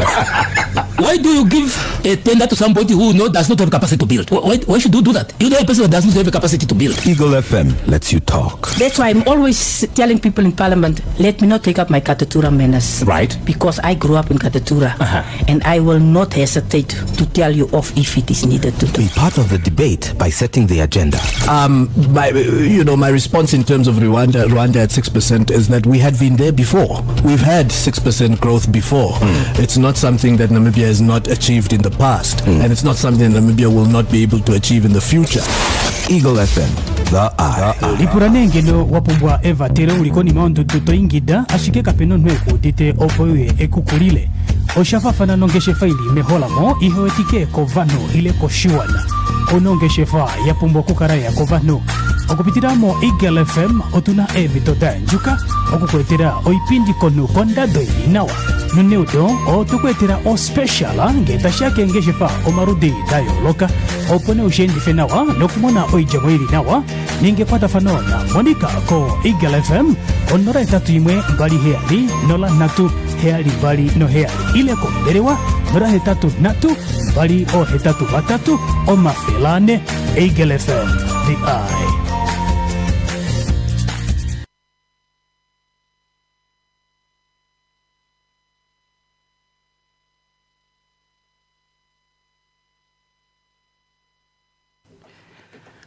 Welcome back, and we continue where we left off. That's with social discussion. So we had the idea. You still have the idea. We still have the idea. The nice thing is that the idea does not expire, Hamud. It's the same thing like with my sister's book business. It's not a product that can expire. It's an idea that can be resuscitated just like that. Those are the dimensions in terms of Namibia's economy that Namibia needs. Even, for example, like the endeavors that Nilalek tries to achieve and community-based resource management also already has. Now, if you had to do a comparison in terms of who actually is driving change, who is leading in terms of actually manifesting in some sort of economic benefit, I would argue that CBRM, CBN, community-based natural resource, CBNRM, is a front runner. The idea you guys had, it's a front runner. The idea my sister had with her bookshop, it's a front runner. The concerns were just each one has individual, unique, growing pains, logistics, things associated to your idea. Yeah. Nilalek, being now obviously carried by government, monitored by another government agency, which is UNAM, having various government resources directed to it, speaks basically, okay, that's government. That's government's baby. Because if government just goes and stays silent as a silent observer, as a silent participant, let's say they just go and say, okay, we won't come anymore for field visits. Let's see this thing organically grow between the community members. Yeah. Does it stick here in the minds of the community members? Hamud, and I know like you said, also people at FAO. I know also people in the rest of government. A lot of people will tell you why a lot of projects die outside of Windhoek or Khomas or in the other parts of the country is because in some cases the people are not shown how to sustainably carry these things through so that the project carries longevity. So many scenarios in the rural communities. There was an idea once, I won't mention the agency's name, but it worked closely, what I can assume with agriculture pre-COVID, a fish farm. Like literally a fish farm. Yeah. On land. Inland. There was also an idea like that at a place called Kangongo, and it's the same Kangongo that you told me yesterday. There's a Kangongo in Angola. Oh yeah, on both sides of the river. Both sides of the river/border. Your people must make decisions there, Helmut. People must have a vote there. So look, this is something that's been going for a very long time. Yeah, hundreds of years. I wouldn't put it maybe hundreds of years. If the Portuguese left Kangongo, Angola there, then Kangongo, Namibia is. No, look. I think I think the name is from the name is from the ngongo fruits because there are a lot of them on both sides of. So it's a particular plant that grows. It's basically the same terrain that's separated by a river, and that's something that you find in pretty much all the areas that where you on both the Namibian and Angolan side. Yeah. Yeah. But okay, coming up with now back to the ideas. Coming up with the ideas is not really much of a big deal. It's there's several. I believe there are two main things that are basically central to an idea making it. One, it's navigating challenges because you are never going to come up with an idea that doesn't have challenges. Each idea is going to present its own challenges, especially economic challenges, and especially now, where you have a lot of global, economic issues that have cascading negative effects that are also impacting countries that have little to nothing to do with those events, and they also can, the best they can do is try to survive the cascading negative effects. Yeah. Now, it's keeping it consistent enough for it to stick. That's what is now, I think, one of the biggest challenges of running a business, especially not just in Namibia. I think it's just globally because it's keeping it consistent enough for it to stick. Now, when you find yourself in a developing country like Namibia, those challenges doubles, And now, because now I've come across a lot of content creators on social media. There's one girl that asked a very, I believe what she thought was a very funny question. I mean, it was funny, but it was answered in a lot of serious way by people that are running small businesses. Yeah. The question she asked was, for those of you people running businesses, when do you get to keep the money? Because she just kept hearing business people talking about, okay, you know what, I make this amount of money and these are my expenses, and more often they have overwhelming expenses from operation to to the infrastructure for them to keep up what's going on. The business has the expenses. The business has the expenses. Not the individual. Yeah. So the question of when do you get to keep the money? And one guy now answered that in a very serious way, where he said that running a business, you have to be flexible with your emotions if you don't want to get a heart attack, because you have you are dealing with more often two extremes. It's either things are going really good or things are going really bad. Well put. Yeah, he's right. Yeah, because right. One day you are driving in a fancy car, and the next day you are the one riding the bicycle. You are sacrificing everything to keep the business afloat. Everything. Yeah. And I'm not laughing because it's just a joke. I've actually seen it, guys. This is a reality in the Namibian micro business landscape. Now, mind you, the guy that's answering it like that is an American. Yeah. Now, think about being a Namibian. Yeah. Think about being, and in the Namibian case now, in the American case, Hamad, an MSME's organic growth, if consistently done, is literally within the 2-year time frame that I learned in my textbooks. Yeah. If you are in South Africa, 2 years as well. If you're in, I don't know Zimbabwe that very well. Yeah. I can't speak about Zimbabwe, but I would assume since they have more than 10 million people in that country, I'd also put it at 2 years maximum. That is your growing pains for a MSME business. So you're looking at a 2-3 year time period. Your first 2 years are your most crucial years. Yeah. That's the time period you've got to overcome. Isn't that a part where we have about 5 years here? Yeah, Namibia is 5. Do you know why Namibia is 5? Yeah. It's been the question that you and I kept asking, that we introduced back in last year and in 2024. How do you make the money move in this country? If geographically the markets are so far away. Okahanja is 60 kilometers away, so that's easy. Vreeland is 90 kilometers. Okay, question marks. Otjiwarongo, 300 k's. Yep. The coast, 300 k's. Gobabis, almost 300 k's. Yeah, almost 300. So you immediately sit with a headache because you would have wanted, from Windhoek, let's say to the airport, 30 k's away, would have been another major town. Yeah. But the airport is not a major town. The airport is... Plus, the airport is not a town. It's an airport. It's a piece of infrastructure. So it's not a town. Yeah. The downside of distance and the infrastructure has been Namibia's curse. It will still stay Namibia's curse. Yes, making babies is not just the answer, guys. It's how do we play clever with resources? How clever are we with resources? For example, what would have helped, let's say, Irongo and Otjidonjupa on the way to the coast, if you drive all the way to the coast now, is from Okahanja to the next town, Karibab. Karibab now becomes like this linkage, another town with a unique economy. Unique. Not that farm facade it's currently owning, where you even go like, okay, Sharp Owens, I'll see you, and you just fly through the town, because it was the town that does the L. When you come in, you do an L. No? Karibab does a curve and a curve out. Yeah. I think it's at the next town, Usikas, where it does the L. When you get to Usikas, same facade as you saw in Karibab.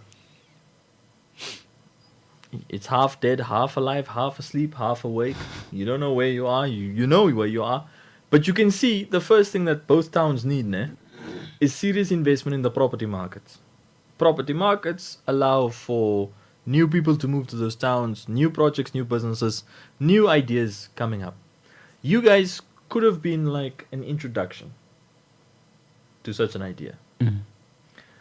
Then you get to Arandas. Arandas is too detached from the main road because you have to turn off to get to Arandas. But Arandas is still there, same thing. Now, if each of those 3 towns between Okahanja and the coast saw massive economic investments, it always starts with the property market. And then it starts with the kinds of consumers you're attracting. And then it starts with how big the towns will grow. And then it starts with, you start seeing other benefits like the schools have now more students and learners. And there's like a thriving economy now busy operating within there. They would then have set the scene for allowing the coast, the 3 coastal towns, Henties Bay, Swakop and Walvis Bay. Yeah. Oh, okay. We were almost there. To be connectors between Okahanja and Khomas and Erongo. But we're also not there yet. But before that, ad break. There's something about opening a Tafel lager that brings people together. Yeah, and once people come together, the voices follow. Ideas get shared, laughs get louder. New perspectives come up where you least expect them. Because when people use their voice, conversations start. And those conversations, they can refresh a moment and even shape what happens next. So, grab a Tafel lager and start the conversation. Tafel lager, now we're talking. Not for persons under the age of 18. Enjoy responsibly. When it comes to managing your investments, should you rely on one expert or a team of specialists?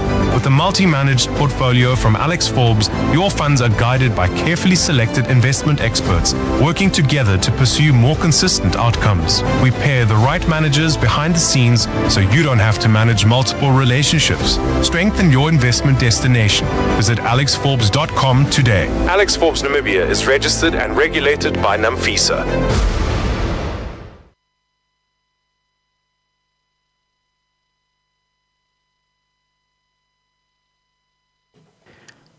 Welcome back. So we continue with our inclusion discussion in natural resources. But that for me brings up, if we're going to talk about inclusion on a civil society level or on an NGO level, with regards to not just the environmental protection and maintenance and taking care of, but in the overall, basically, generally resources protection and beneficiation. What that brings up is one conversation that I don't think we're having a lot. No, we're not. Small scale mining. No, we're not. And from that report, that OIS lithium mining report, the way I see it specific, because I always sat with the idea about asking the question in my head. So why do we only have small scale miners in that part of Namibia? Why? Because Helmut, that has been our unanswered question since we started doing the home run together since 2024, and since you and I bragged about our our particular foundational document, which is a book, Robin Sherborne's The Guide to the Namibian Economy.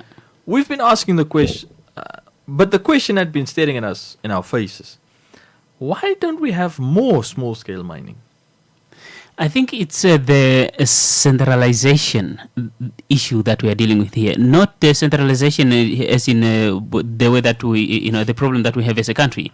But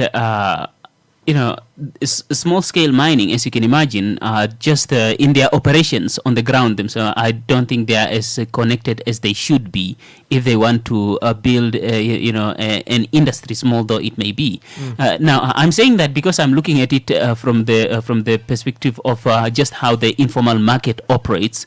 From take for example vegetables. So you have everyone that everyone that sells tomatoes, cabbages, or whatever produce. They are producing these things separately, and I don't think they have any type of a good enough relationship that can help them advance their market to the point of what the International Labour Organization would like to achieve, which is the formalization of the informal market. Yeah, hang on a second. When did we have a discussion that pointed out that a large chunk of employment came out of the informal market? Which, well, okay, it's referenced in most of the things. First of all, it's either agriculture or it was the census discussion last year. No, not last year. Yeah, last year. No, not last year. 2024, when we began. We dissected the census. No, it was the labor report last year. It was the labor report last year because the census report did not mention where everybody is employed in. It was the labor report. Because look at it this way: you have you have a lot of opportunities out there. And also earlier this year, the mining sector met with the Parliamentary Standing Committee on Natural Resources, because they also referenced it there. Remember, informal market. Yeah. Okay, not just informal market, but because they cited the mining sector. And then you and I, we went and looked up, and then we realized, there's a whole bunch of info here. Boy, it exists. Yeah. Now, look, the thing is, the informal, unlike produce like tomatoes and onions, if it's not well regulated, if the extractive industry if the equivalent of that for the extractive industry is not well regulated, you end up with what you call illegal mining. I've never heard of someone complaining about illegal tomato producers, but only Namibia. Illegal onion producers, but okay, not Namibia. Okay, guys, I just threw Namibia in there for the sake of it. I'm sorry. Look, but the illegal mining is if it's not well regulated, if it's not if a central government or legislations, basically authorities are not ahead of it, you end up with a problem that the South Africa have been having for a very long time. Last year they had to send in the military. Yeah. So that's why being ahead of it, you are now just going to create this environment that I believe Ghana and Ivory Coast have basically done brilliantly well at, because if you look at the cocoa industry, they supply the global chocolate industry. I forgot. That's another talk. That recording of yesterday. Yeah, I've got it. Just letting you know, it's in the back pocket. Yeah. So anyway, now the thing is, it's not just that Ghana and Ivory Coast has two giant commercial farms that's producing much of the cocoa. No. It's just it's just a bunch of separate cocoa farmers working separately. And they have one just a central market that that buys all their stuff and then ship it to Nestle and Mondelez and stuff. Now, one thing that I think creating the same type of opportunity or the same type of of blueprint in terms of how to go about not just producing the product, not just extracting the product in terms of the extractive industry, but also in terms of where to sell it. Take, for example, if I decided, even if the central government woke up today and decided to say, you know what, whatever natural resources that's underground, that you are aware of being near you, you can just extract it, and then, well, it's yours because you are Namibian. You'd find a lot of people with diamonds and gold not knowing where to take it. Yep, and there's nothing wrong, guys, with because that is fundamentally the conversation that Africans try to achieve, and specifically in Namibia, that particular Pan-Africanist view of you as a Namibian, the resource below the ground, below your feet, is supposed to be something that you need to have a say in and potentially a piece of ownership. Yeah. Although the dimension of ownership is the questionable one, because... Actually, it's not just questionable, it's very, very, very technical. That was why I said questionable, because if you were the small-scale miners, Helmut, the first thing in there facing them, the first hurdle for them was the thing that the Ministry of Mines mentioned in that report about the Uis lithium mining, was register every year your licenses as a collective, meaning pool resources. Yeah. Do you know what the ministry was actually as a collective? Yeah. Do you know what the ministry was actually telling them? Yeah. Become a cooperative. Do you know which company in Namibia is a cooperative? A successful cooperative. Right.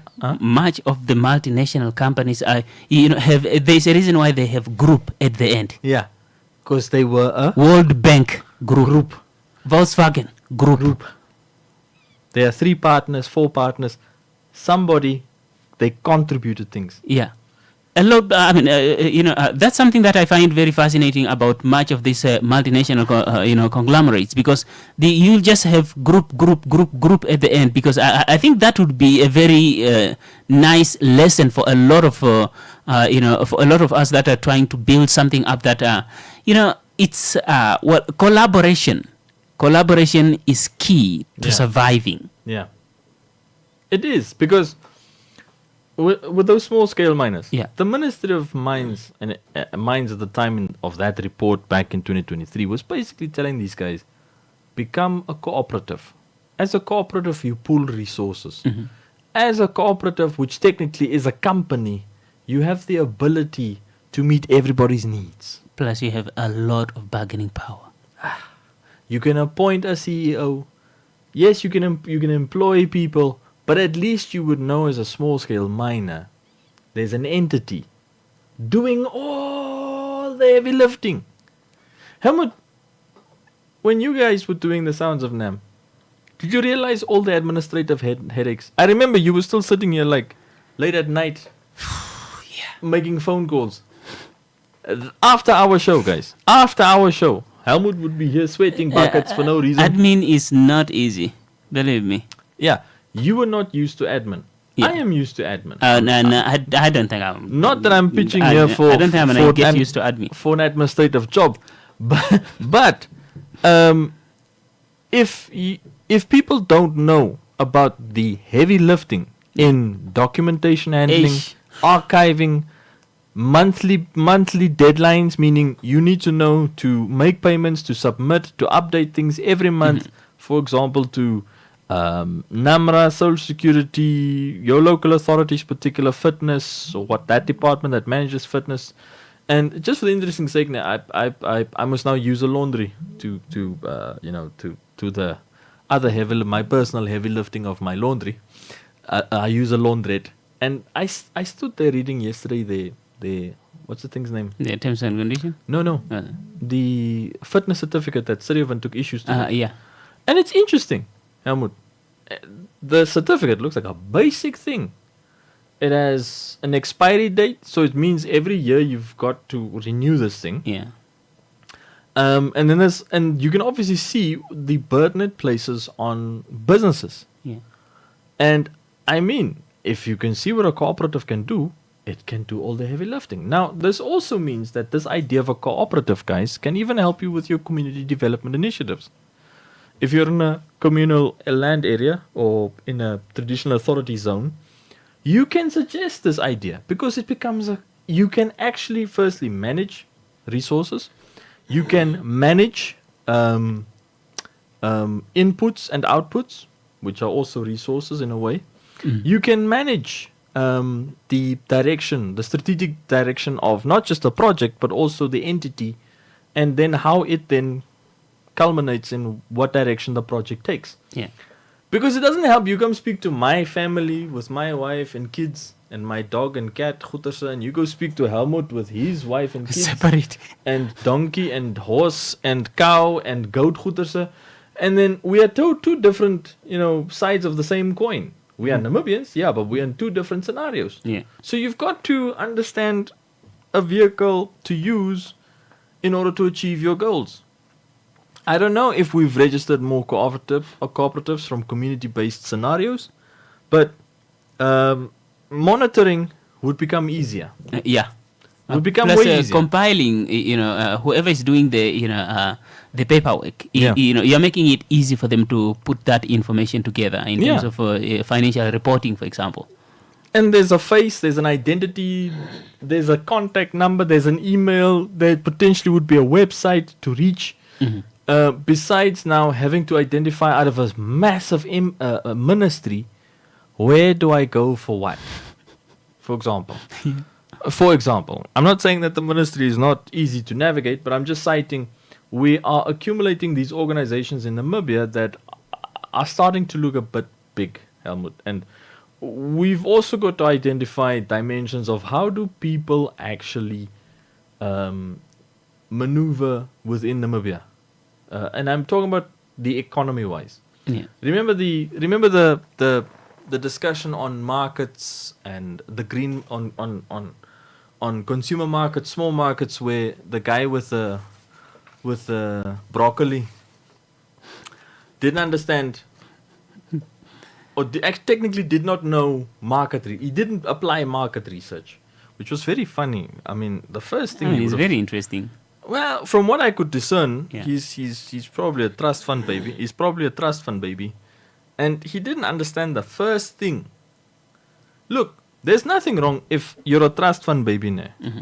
And you are inheriting, let's say your dad tells you, or your parent or whatever, or the trust fund tells you, on the farm, your family farm, because he said, there is a family farm. On the family farm, go and grow your broccoli in that corner of the farm. There's nothing wrong with that, Helmut, because you know it's contained within a specific resource. Yeah. But he went out into the wild. I'm not calling a communal land area the wild. Please understand that also. He went out in the broad world, to interact with people, to interact with Namibians, to experience Namibia. Not that I would say that it's my life goal potentially to live in a tent and experience experience Namibia that way, because there are snakes, bugs, and all kinds of nighttime critters that you don't want creeping up into your bed. Actually, that way of experiencing Namibia, I have experienced Namibia already. That's my childhood. Have you seen the YouTube videos of people's experiences while camping at night? No. Like the one guy who camped out somewhere in one of those North American national parks. And the cougar comes and looks at him through his tent. Like literally, the cougar. Here's the tent. Oh, the wild animal. Okay, I was thinking about a different one. You were thinking about the human cougar. Yeah.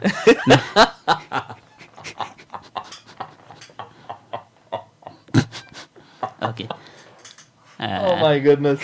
Okay. Rewind. So, this wildcat comes and tries to peer through the tent fabric, and it was what a tent does, since it's elastic. So as you press your face against bends. It starts making that indentation Yeah. of the animal's face. The cougar is trying to see what is inside. This thing. Where's the snack? Yeah. So scenarios like that, I don't envisage myself, trying to experience that. But anyway, me neither.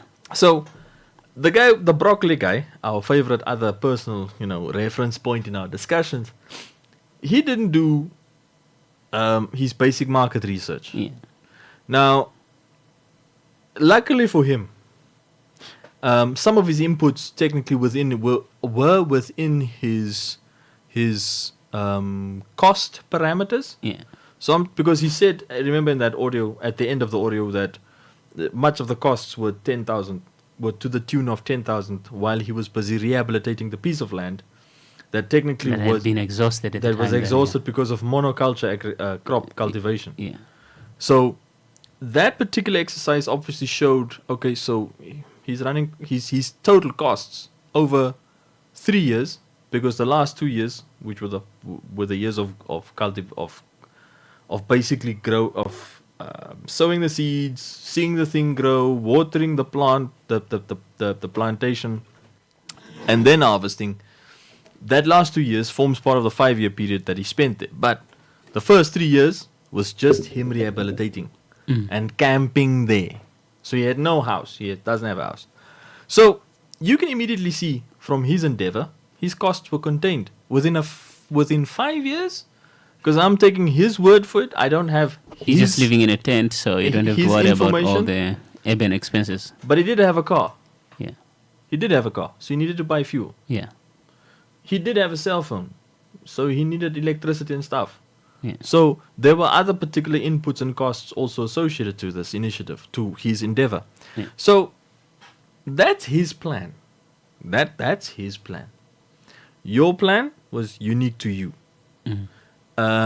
Like the broccoli guy's plan is unique to him. Because after trial and error, and do you see the 5-year period that I now described? After trial and error, rehabilitation, personal sweating, finally figured something out. All those things, he saw success after 5 years, which is in a different manifestation for him. So, running a business in Namibia is not for the weak. And remember, he's not even a business.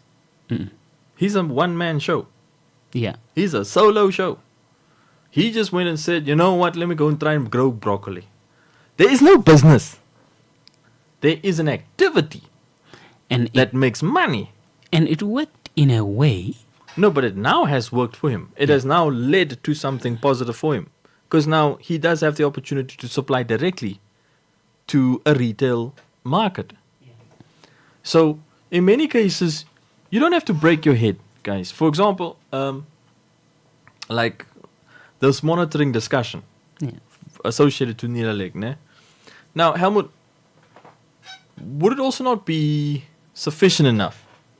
Yeah, because I can see you pulling your face because I'm now also getting that smell. That just means that the gas is out.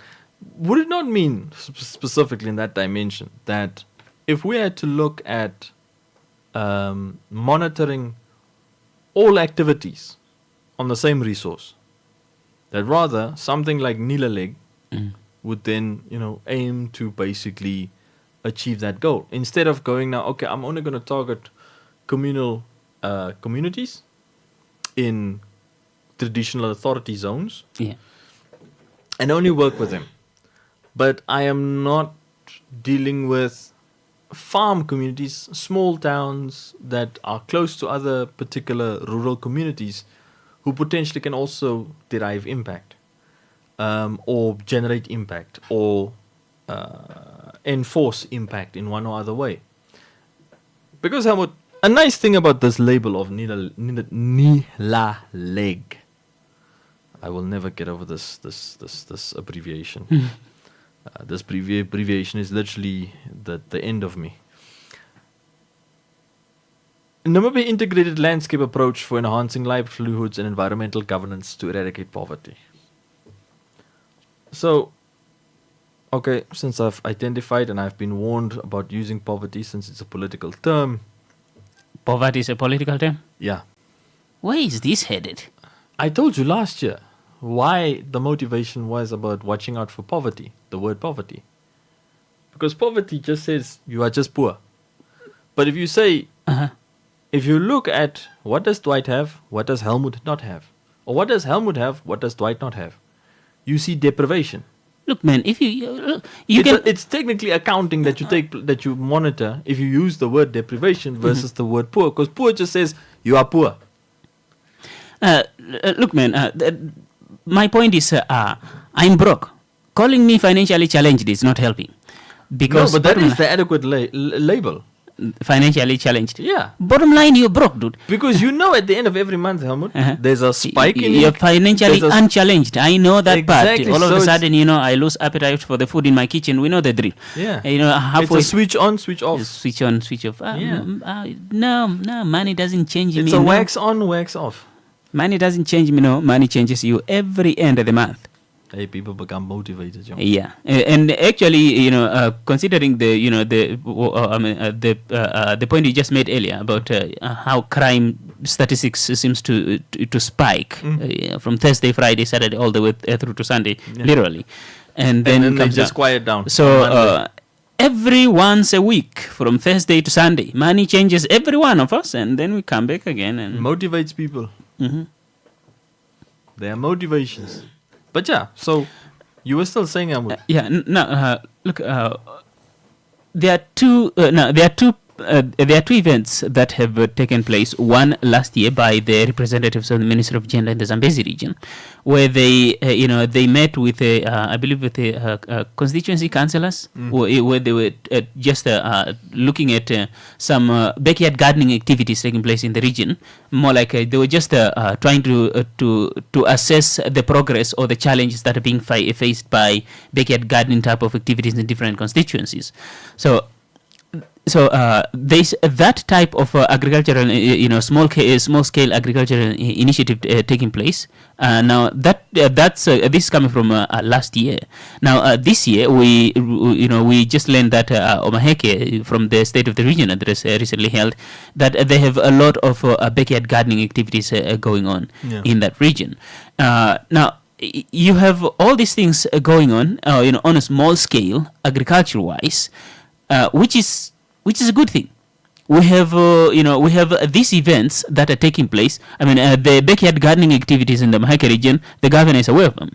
And the backyard gardening initiatives in the Zambezi region, the constituency councillors, and I'm assuming the gardeners and the Minister of Gender representatives from the central government are aware of them. But what I don't, okay, maybe and I'm all of them, ne? Yeah. Basically are a manifestation of Nilaleg. Yeah. It's not to say they are Nilaleg sponsored. Brainchild and all that. Yeah. But you can see that these are things that would fall in Nilaleg's ambit. Yeah. Now, here's the thing.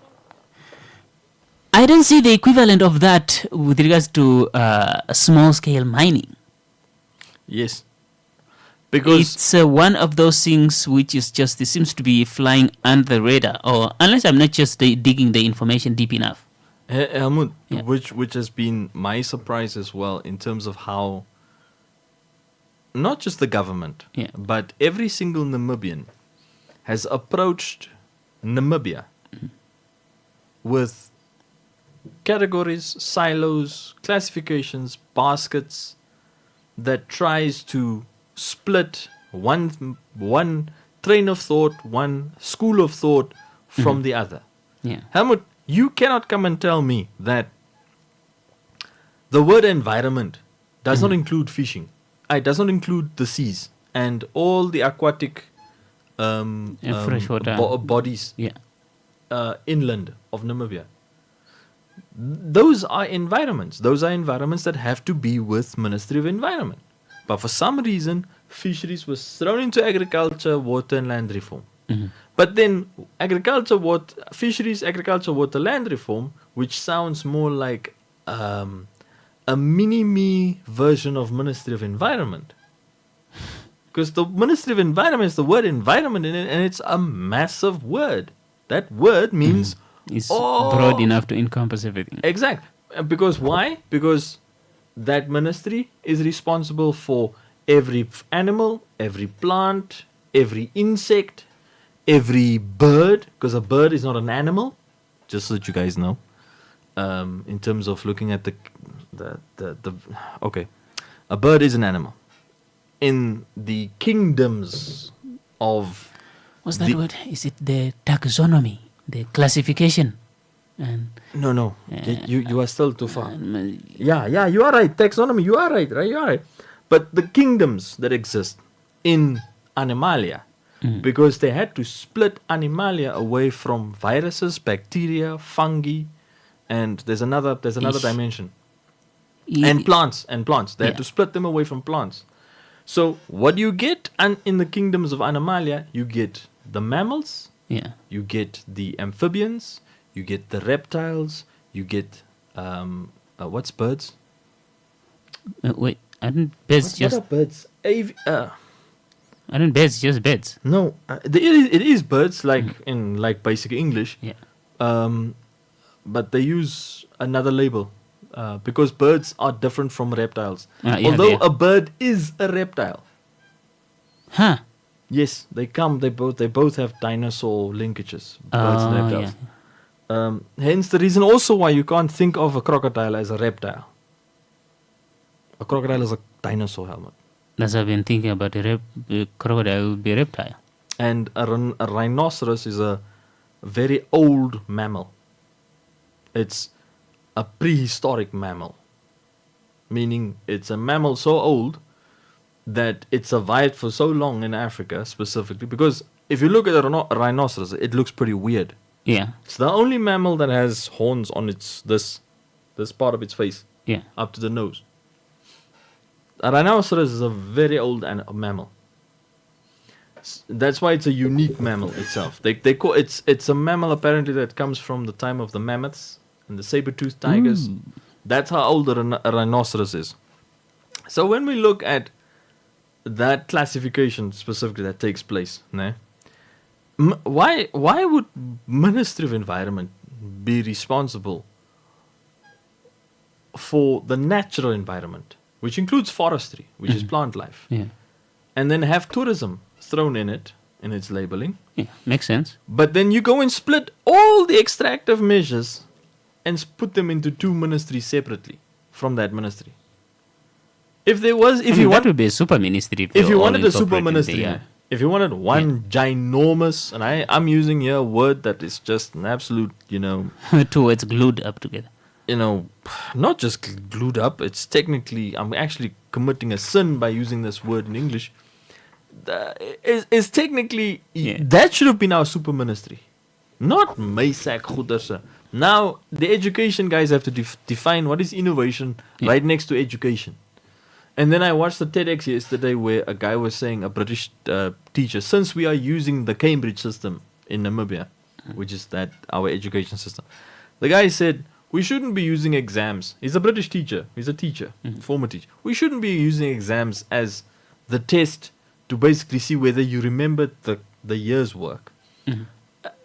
We should have, the education system should be one about, okay, you get regularly tested to see whether or not you've improved.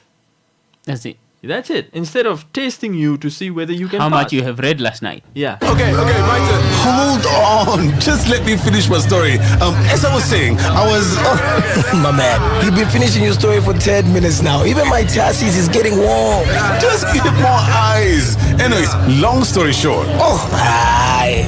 When you're talking, it's a short story long.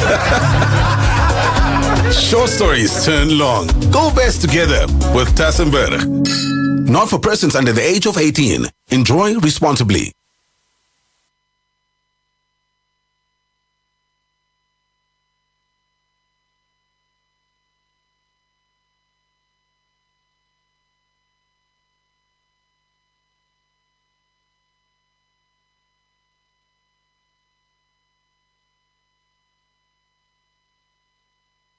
Okay, my turn. Hold on. Just let me finish my story.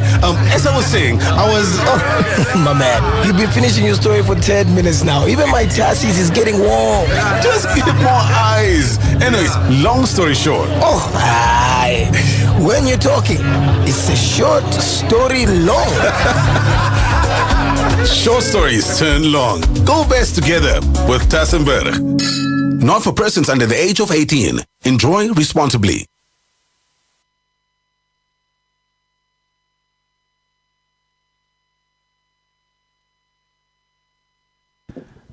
Welcome back. Just a minute past the hour of 6. This is Home Run with Helmed and Dwight on Eagle FM. We continue as usual, of course, until the hour of 7. But before continue, let's take a live read. Welwitschia University 2027 applications are now open. Faculty of Health Sciences programs, a certificate for enrolled nurse, midwife / accoucheur level 6, certificate in pharmacy level 5, diploma in environmental health sciences level 6, bachelor of social work honors, bachelor of nursing and midwifery science honors, postgraduate diploma in community health nursing level 8, postgraduate diploma in occupational health and safety level 8, postgraduate diploma in mental health nursing level 8, master of public health and master of occupational health and safety. Apply now. For more information, please call 081 403 6406. Welwitschia University, where everyone is an achiever. Can I tell you a joke? So it's not a white chair thing. Continue. Okay. Yeah. Sometimes social media, they do this dumb thing where they interrupt you while you're here live on air. Yeah. But the joke is basically, a person posts in South Africa a drink in their hand that says, on the label, it's the name of the drink, and right below it says 0 alcohol. But it's a 1 liter drink. It's a 1 liter bottle. And the person goes, the amount of drunk I'm going to experience from this 1 liter, this whole 1 liter. And then the person who saw this post goes like, but it says 0 alcohol. How are you going to get drunk? Yeah, I mean, makes sense. Exactly. Meaning It's not the quantity. Exactly. Meaning the person didn't read on the label. Guys, when we say read, here on the home run, on Eagle FM, we literally mean go read. Oh, man. Gain knowledge from reading. Gain knowledge from reading. Do you know what's another interesting The thing? amount of drunk I'm going to get drunk from 0% alcohol. From zero, and it literally says 0 alcohol on the bottle. Imagine spending thousands of dollars on school fees and your child is doing that. Well, that's I'm sending you to the village. Well, that's a common links internal joke that we used to make there. If the siblings are insulting each other. Yeah, you can't think. Go ask. You must bring back mom's money. Go ask back your school money. So the school to give you back your money because you didn't learn a thing. So another joke on the side of something similar with regarding nation building. An American teacher is going currently viral for crying. A man, he's a grown man, he's crying in his video. Okay, that's interesting. He's crying because the learners in his class, which are 17-year-olds and 18-year-olds, cannot read 4 words. They cannot,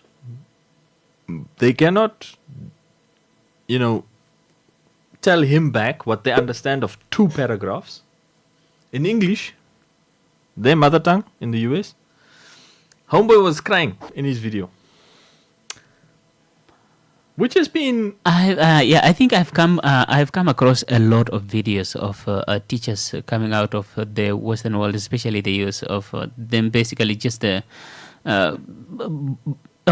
they're saying quite a lot of different things, but it all links into there's something seriously wrong with the current education system because the learning ability is just not reflecting in a way that it should. Yeah. Which is obviously their own doing, Helmut, because do you know what has happened once? Which is one of and I don't think AI is helping either. That's why a lot of countries, and let me just say social media, combined with AI, basically, those two are not helping. Yeah, and why a lot of countries are trying to now put what you call it, like age restriction, social media and guardrails on social media, because that's where the AI is leaking into. Mm-hmm. But I wanna bring in another dimension. Obviously, that plays a major part specifically in alleviating poverty, because since Niederleg has the dimension of poverty in its name, as we obviously look at poverty in Namibia, we also then have to understand what's actually going on, because the funny thing, after I've now been sensitized, my eyes have been opened up regarding poverty being political. Because if you ask someone what is poor, you're almost looking for a standard. You're looking for levels. What is poor? And Helmut, believe you me, I won't be able to explain to you what poor is. Yeah. With all the knowledge I've accumulated in my 41 years here on planet Earth, I will not be able to describe to you what poor is, because all I will describe to you is a position of have and a position of have not, which translates in both scenarios to deprived and not deprived. Look, now you are just sending me down a rabbit hole, because now go there, Helmut. We have adequate enough time. Because now I'm thinking of it this way. When we talk about I had no idea how Western we have gone, but boy, we are way deep, because if you look at development, for example, how we're defining development, and like poverty, for example, how we're defining when we say poverty eradication, what picture do we have in mind? In terms of infrastructure, services, and the type of lifestyle that we have in mind in reference to when we get the goal of poverty eradication now accomplished. What picture do we have in mind? And the point I'm making here is the word development itself. It's being defined in is being dominated or influenced by a lot of Western perspective. Yeah, and I believe one African, I'm not sure if she's Kenyan or Nigerian, asked that question, which she just got me thinking. That when we say rich and poor, what are we talking about? To take, for example, if someone is living in the middle of the DRC forest, they have their own head of cattle, and they have their own mud house. Is that person poor on account that they don't have a car? Exactly. Because if you come to urban areas, you'll find someone living in a brick house and they have a car and they don't own any of that. If they lose their job, the bank will come and repossess everything. Yeah. Now, which one of these two are poor? Exactly. Yeah. How do you define the word poor? I think that's a very good place to start, because for a lot of us, as soon as you start using a smartphone, you start considering yourself rich. Except that's we haven't defined development in our own terms, have we? No. We have just copied what development is defined in a lot of foreign countries, and then we just, you know what, we're gonna look like them. Actually. Now, you have a lot of people that are drowning in debts, and they're fighting over the right to repair, and a lot of questionable issues in relations to everything now is either a subscription or a lease. So ownership is being kicked out of the question in a lot of institutions in the Western world.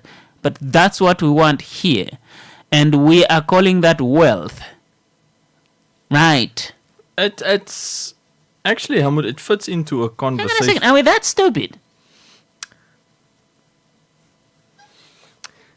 If you go look at the SDGs, and they explain now, the SDGs are, for some reason, okay, I won't go into the Millennium Challenge goals, which were just abandoned, because everybody could see that nobody was actually, staying on track. But if you look at the SDGs, the brand new template, trying to get everything right in the last 15 years before 2030, the SDGs try to define a global template, which you and I have already dissected. And with that, the SDGs try to establish, commonalities or common denominators between every country in terms of achieving zero hunger, zero poverty, because poverty is also in that thing. Yeah. But the Namibian economist who's now, I don't know if he's still head of the Development Bank, John Statler, showed up at a CSO Civil Society event in 2024. And it was about the SDGs scenario, and it was based upon a just society discussion, which was hosted by the Basic Income Grant Coalition. And Statler was standing at the back. He looked like he just came from his personal cycling or jogging, because he was standing there in shorty goeters. You wouldn't have recognized the guy, because I was sitting at the front. Until we got to the Q&A. And I was now busy recording then, listening, and then he asks a question. But he makes a comment before the question. He says, in Namibia's context, it would have been swap zero hunger with zero poverty, because zero poverty was number one, then zero hunger. Because that would have been Namibia's context. Yeah. Swap the two. Which ones are immediate concerns? Because you even can see... So it shouldn't be a one-size-fits-all type of description. Yeah. You can even see with the State of the Region addresses, even with this Nilaleg thing, there definitely will be an aspect of community gardening also anticipated there. Yeah. But if you look at the concern for rural communities across Namibia, for disenfranchised people, I will now also use that word, or deprived people across urban settlements in Namibia, is you see... lack of access to food, and lack of access to nutrition, and lack of access to money to get to food in the shops. Yeah. And Statler said it very well. He said, in Namibia's case, you would have to swap zero hunger with zero poverty, because you first need to feed the person. Yeah. You will first need to feed the person before you pull them out of poverty. Yeah. And once again, we have to ask the question of, what is poverty? Who came up with this label?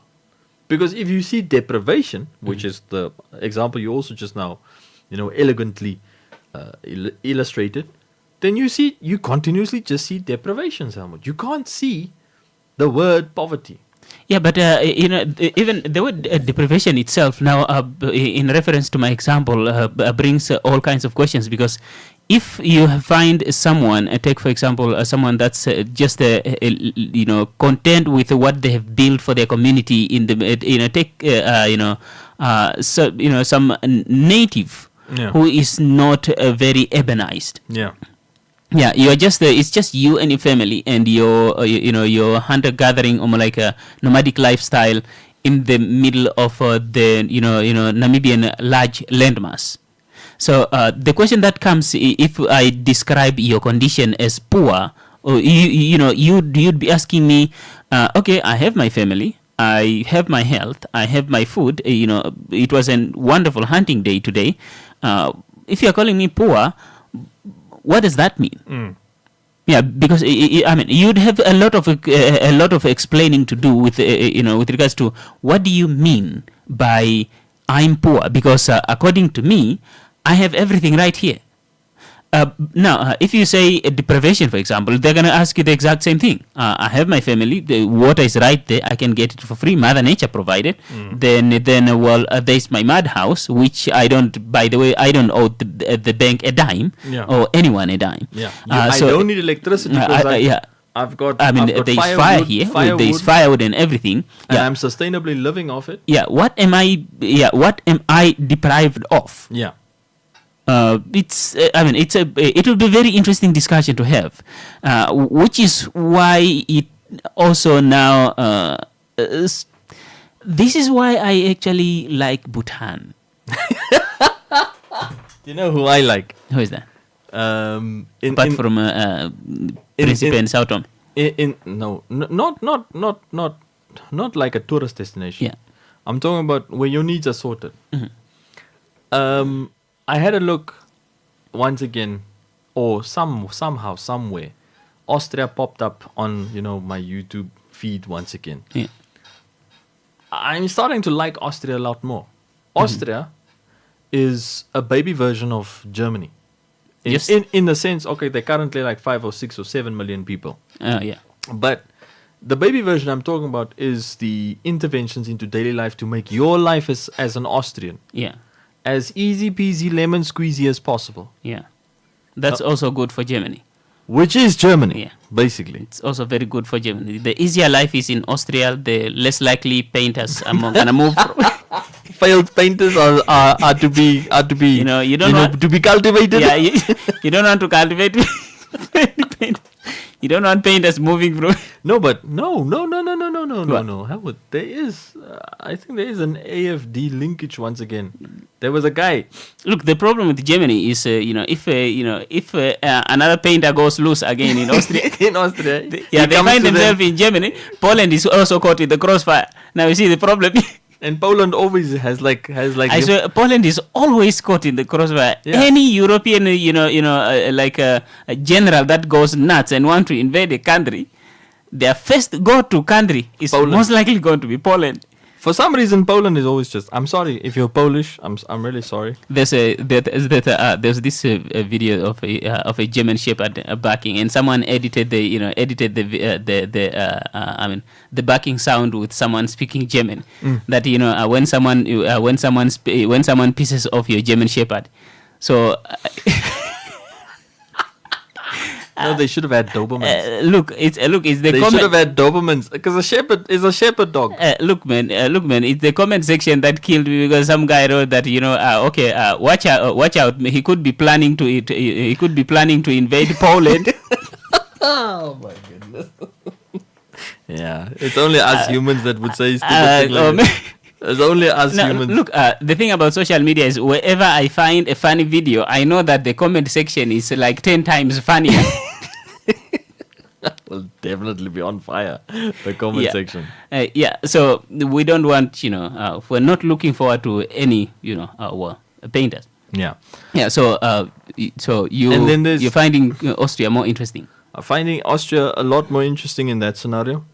Then there's obviously, for example, Uruguay. I didn't realize Uruguay because I also watched. There's a channel I also follow. It's the Australian one or the American one, but I think it's the American one that explained it. because they also explained how socialism, the best scenario of a socialist economy, works. And Uruguay seems to be that economy. Seems to be doing just fine. Because Uruguay is not like Namibia. And I explained it just now to Matthias while we were sitting outside, before we started with the program. I explained, in the conversation with Matthias just now, before we started with the show, I explained to Matthias, how do you have a country like Uruguay, who had a president like Jose Mujica? If you guys don't know who Mujica was the guy who didn't accept his presidential salary. He drove to the presidential palace in his wife's VW. Beetle. He lived on his wife's farm with his wife. So that means his wife was technically the trust fund baby between the two of them. Because he was also a political prisoner in the 80s. Like that example you explained between and that I also explained about the Congo crisis. You explained about Kenya's origins in terms of its independence. Yeah, two guys fighting for independence together, and now one of them is jailing the other. Now here's the scenario. Yeah. In both scenarios of the African context, like the Congo crisis, the Kenyan scenario, all these guys were trying to achieve as opposition political parties to each other. Yeah. They were trying to achieve independence and then co-governance of a newly independent African country. Yeah. What happened with Mujica was an opposition party leader who was imprisoned as a political prisoner by the guy who later on became Uruguay's president in the 80s. He was imprisoned by this guy, brutally tortured in the prison, because the 80s is so wild. The 80s are deemed as the world's most violent period. Without it, really? Without talking about wars. Oh, okay. But the social developments culminated in a lot of political instability, for example, in South America, parts of Africa. And then it also culminated, because, for example, Africa in the 80s, it was the precursor to what happened in Somalia. The Somalia civil war. And then it was obviously the dimensions of, the influences that as you and I know, what the CIA had there in South America. And Uruguay was not immune to those developments. The screen. So Uruguay was not immune. And political upheaval was heavy in the 80s as well. So Mujica was imprisoned, became a political prisoner. Homeboy was tortured in the prison and stuff like that. He had like a permanent limp. Damage. Yeah, because of the torture. Jeez. And then when he was released in the 90s, it was somewhere in the 90s, he then stood to challenge to become president of Uruguay. And he and the guy that imprisoned him actually became friends. The guy that was the former president. He really was a nice guy. And Mujica's whole perspective as an individual was not about because he didn't wear suits. He almost that leather jacket that he had for like thousands of years, a pair of jeans and a pair of shoes, like Fellies, and a shirt, and then he drove the Beetle all the time to the capital, Montevideo. Without a convoy, by the way. Without a convoy. And he died of natural causes. Yeah. On his wife's farm. Must be nice to have a wife like that. Maybe I should also find a wife like that. With a farm? Yeah. I just do that. I just have the driver's license.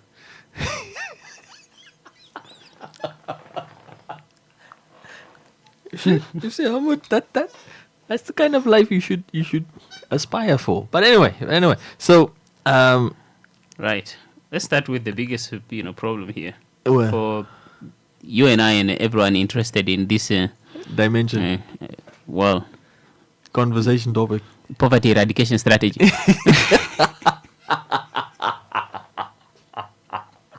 First things first, but you use the word poverty again. Okay. You have to say deprivation strategy. That makes it deprivation even alleviation strategy. Yeah, it makes it even very diplomatic. It sounds like a sales strategy, because I worked in advertising. It's superbly, because it's temporary. You just don't know when it gets alleviated. It's there temporarily. Oh man! But you just don't know when. Yeah. For one, where do you meet them? Here's the thing, which we were taught in specifically like in business or in the actual economy was, always say it's in the pipeline. It's a work in progress. So I can't clearly tell you where to find them. Because I also don't know. But it's a work in progress. It's in the pipeline, Helmut. Look, I think it's much easier to hit on someone that is driving a Benz than a Land Cruiser with a hay. And then you find out the person has debts the size of the size of Waterberg. Yeah, mostly they're most likely going to. And then you have to source that. Then you have to service the debts because you're the husband most in community of properties. Yeah. Don't do that. Don't do that. Don't do that. So Helmut, once again, what's the strategy? No, I'm. Use my words. It's a work in progress. Yeah, we're on top of these things. No, they're not. They are way behind. We have no plan. Look, I believe. Okay, I find this is where I find politics now a little too confusing because I don't think. As much as I don't like politicians, more like cooking up stuff that is very unrealistic. Just don't make it too unrealistic. Is that I just don't picture the alternative working out for politicians. Can you imagine someone running for office and they say they're running for office by telling the truth, and they just take the podium and you're like, you know what, the money I don't have. I know your needs, developmental-wise, whether it's school, health, agriculture, you name it, industrialization, you name it. I know those needs. I want to be in that office. I promise to figure it out. Where the money is going to come from, I have no idea. The best we can, the money that I'm going to use, actually, I have an idea. The money that we're going to use to solve all these issues is going to come from central government. And there's nothing wrong with central government doing that. Yeah, the central government, actually, that's what the money is for. Yeah, it's going to come from central government. So basically, it's your money that I'm going to use to alleviate your issues. Yeah. So I'll just be some kind of a mediator of some sort, governance-wise. Do you know that there's a rumor? I don't know if it's true. I think, I feel like that's just too much to explain. So I understand to some degree why they just take the podium and go like, I will create employment. Okay. Which is, it's just a flat out lie. What? Like, really? Okay. Dude, let's face it. You are looking for a job. Yeah. We have all seen the unemployment statistics. You are broke and you are looking for a job. Helmut, the way you say broke. It sometimes feels like a stab in the heart. You're broke. You're broke, dude. Let's face it. And you're looking for someone is arguing with you. You're broke. And you want us to vote for you so you can have a job. So this campaign is to you what a job interview is to me when I'm looking for. Yeah. So we are all broke. We're all broke. So I will help you out. But broke out. Yeah. I will help you out. I will vote for you so you can get a job. At least one of us is paying taxes. All I'm saying is the truth is it's a little tricky. It definitely won't set you free. Yeah. No, it won't. The irony is the man that said those words was nailed to the cross. Definitely. Look. It will not set you free. Okay. You will stay broke. Definitely. Every guy, let me just say, every straight guy I know who is smart enough understands that the best way to die a virgin is to tell the truth. And that does not seem to be my philosophy. Okay, but I choose to keep quiet. Yeah, because the truth is either going to get you slapped or some denied. Wine in your face or denied or rejection Promax or any of this, but the positive. Yeah, the actual goal that you set out to achieve. Yeah. You're gonna get sticked big time if you together with the truth. Amur, where are you approaching ladies? Where do you approach them? No. I don't approach them at bars. I really don't. No, I don't do bars too.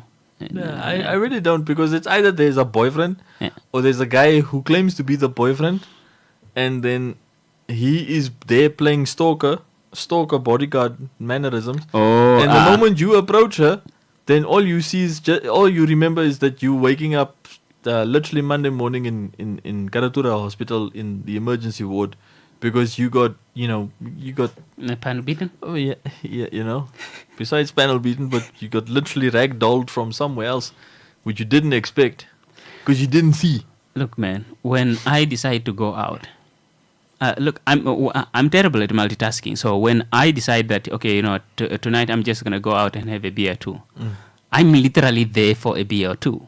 And that's why more often been through a situation where I wake up in the morning, I was like, what that girl was saying was that a come hither message?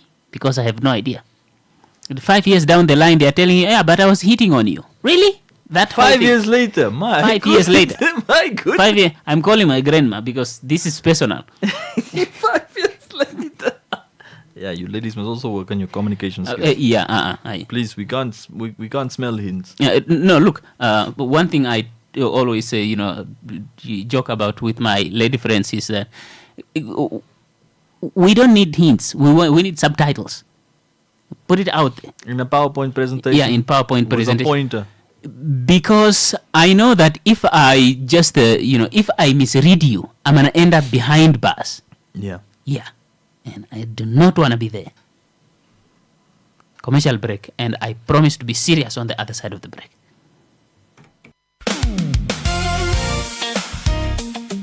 We all save at USave. This week's specials are any 2-litre Pepsi, Miranda or Mountain Dew soft drink just $30 Namibian, 100 grams Frisco granules instant coffee at $28.99, 1 litre long life Clover milk only $22.99, pay just $20 for 8 or 100 cups Clover dairy snacks, 500 grams yummy polony at $26.99. USave, your low budget grocery store where good food costs less.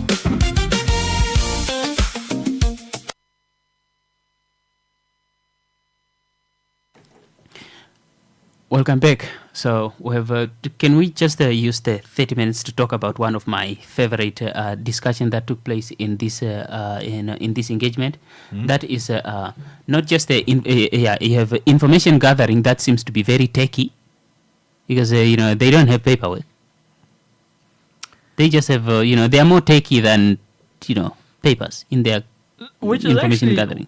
Well, which is actually slightly weird, Hamid, because I mean, I know that even land use planning or land management departments at universities have a document that they go around and measure, and then they fill in what needs to be done, because then they translate that later on into a physical or into a digital platform that then does the monitoring stuff and allows them then to do data analysis and report evaluations and stuff like that. So it is a bit weird that you're now saying, no, it's all paperless, but you've got to measure the 3 conventions and their impacts and how they manifest over 65,000 participants. Yeah. How can you go paperless? Well, I know there are papers involved to some degree. Yes. The reason why the reason why I pointed that out is because I want to rope in again the NSA and a lot of different all the ministries and SOEs in terms of information compiling information and information gathering and processing and producing the result that that leads to reports that you and I need and actually loves. So if you have an academic institution in Namibia that has a significant part of its information gathering which is electronized, is that true for all SOEs? Why is that not true for all SOEs and ministries to just centralize all the information, to just send all the gather and send all the information that's needed to all the respective offices that compile reports at the end of the day, like the NSA? Well, here's the thing about that. Have you ever seen how limiting the NSA reports are? when I say limiting, let's say the CPI reporting, the one that came out earlier this week, I think yesterday or the day before, the Consumer Price Index, which basically measures inflations. So the CPI would obviously be based from accessible desktop research resources, which would be the central bank's particular announcements the other day, and the planned shifts. And then they would then go and look at every food stuff that you buy daily. Yeah. Now, it might be things I buy and things you don't buy. It might be things you buy and I don't buy. Yeah. But they try to benchmark this food basket dimension to every Namibian, which is also misleading. I'll be honest with you. It's a misleading reality. Now, it's not the NSA's fault. The NSA uses a tool that is a tool used by the World Bank, by the IMF, by the leading, how can I call them, public economic measuring institutions across the world. They all use a CPI. But so we're just copying and pasting. Yes, but a CPI is misleading, Helmut. It is misleading. Because there are measuring standards that are used in a lot of developed countries that we are crossing our fingers and hoping is going to do the same here in terms of putting out clear information as to how the money is moving in the country. But here's the thing. The CPI helps a retailer, the owner of a business. The CPI doesn't help you. That brings us to that piece of legislation that seems to be benefiting the financial institutions more than the individuals they provide the service to. Which actually translates into legislation that's CRAN's legislation. I thought it was Bank of Namibia's legislation and the commercial banks, the Electronic Transactions Act.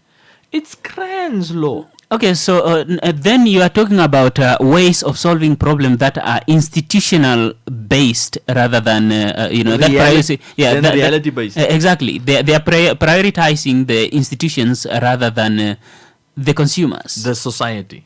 Hence the reason why I kept saying at the start of this year and in the end of last year, Namibia has to come up with a plan somehow to pivot the economy away from industry sectoral based to what does this economy mean for every Namibian. Now, economies that I don't know much of, but I've heard hints of it. I mean, at one stage, Omulemba also cited it back in 2022 or 2023 when I was still doing the business and economic segment when the oil was discovered, where, for example, he cited there that if you're a citizen of the UAE, you get a basic income grant from the government because of the oil proceeds that they sell. Now, whether you are in Austria, whether you are in the UAE, whether you are in Uruguay, there are burdens that your government has to remove. Yeah. All three of them, two of them are based upon democratic principles, meaning the governments of Austria and Uruguay, and UAE is a kingdom.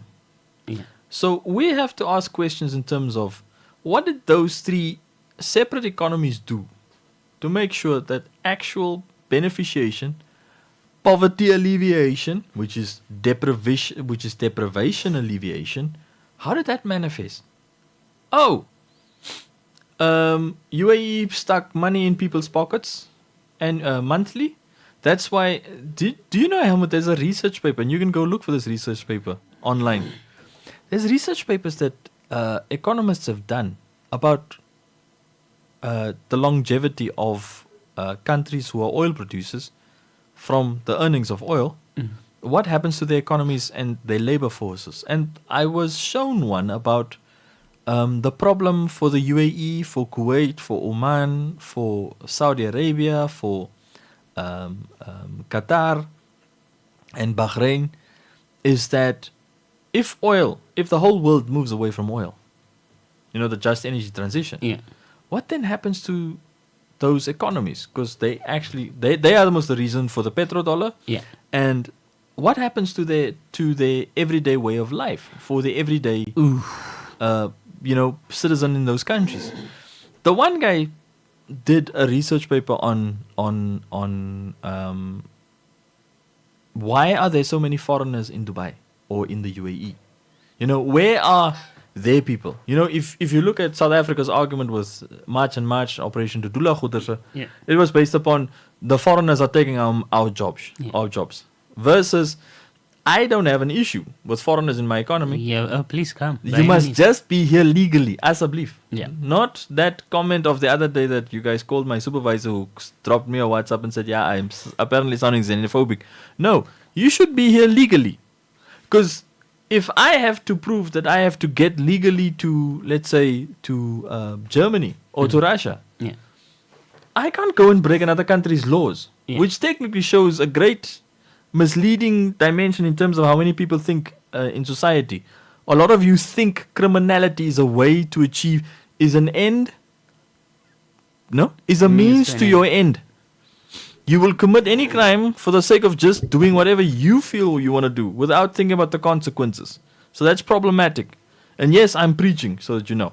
So a scenario like that, Helmut, which the researcher then went into that UAE, Middle East context in asking, why don't the Dubai, the Emiratis, why don't they, the locals, why don't they occupy all the jobs?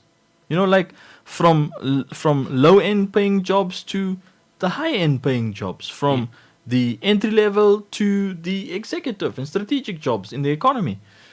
And the researcher realized that the people don't want to do the jobs.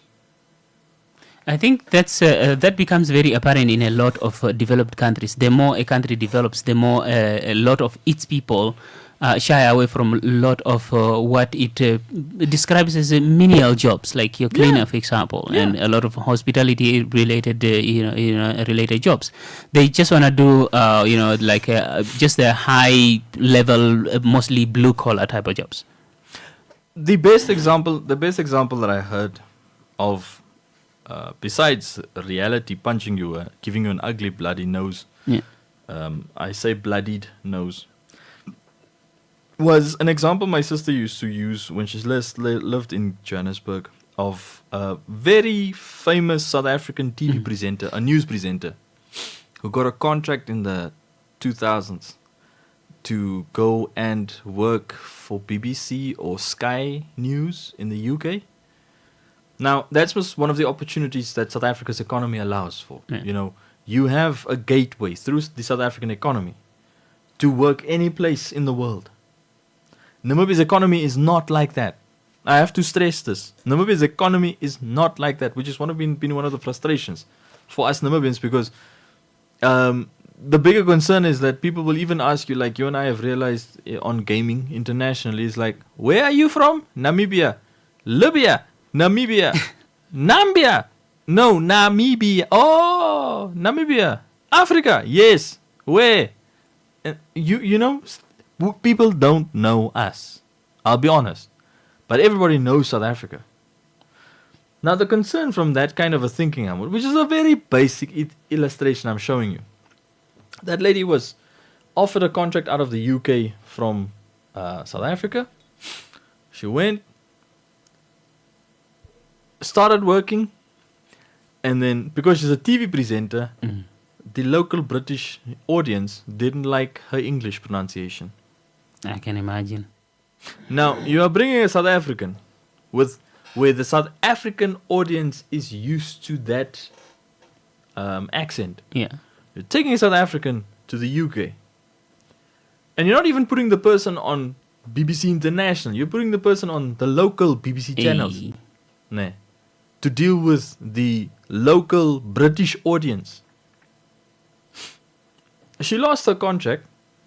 She was fired. She lost her contract on something which is technically a racist principle. It's a racist principle, let's be honest, because you are technically discriminating against someone based upon how they pronounce English. Certain words, English, how they pronounce English.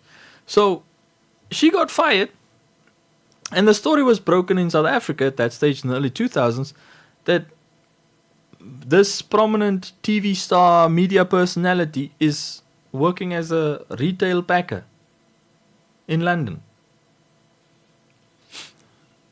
Jeez. Now, I'm going to ask you the question. Yes, the UK economy at that stage was so open, anyone can participate, because remember this is way before Brexit. Yeah. Today, the architects and the masterminds of Brexit refuse to acknowledge that their own British citizens refuse to be the refuse removers, the guys that work the rubbish truck. Yeah. They don't want to do those jobs. They don't want to work in bars. They don't want to work in the retail shops. They don't want to work in, like the everyday entry-level jobs, jobs that you can even give to teenagers, for example.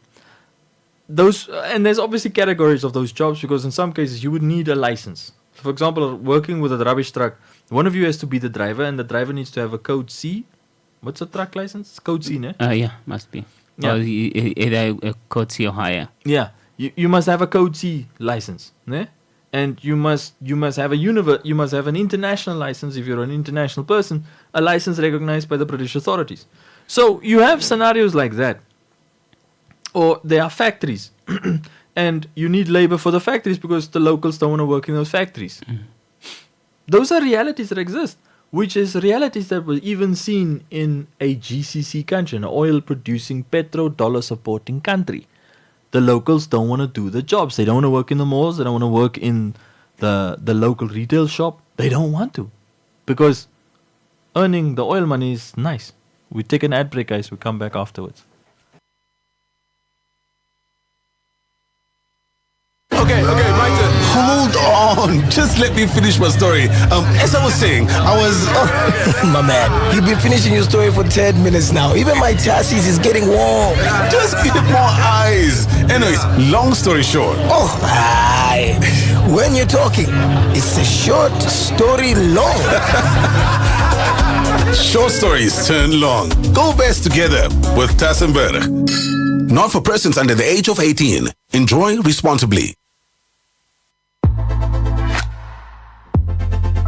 Do you need toiletries and household cleaners? You won't get it cheaper than at USave up to the 7th of June. Get 2 50mm jars of Vaseline for only 25 Namibian dollars. Smell fresh with Playboy Roll-On Deodorant for just 18.99 Namibian dollars. Get 2 kilograms of Surf's hand washing powder for just 49.99 Namibian dollars. Get 750ml Sunlight dishwashing liquid for 28.99 Namibian dollars. And get 2 boxes of Cares Maxi sanitary pads for only 12.99 Namibian dollars. USave, where else?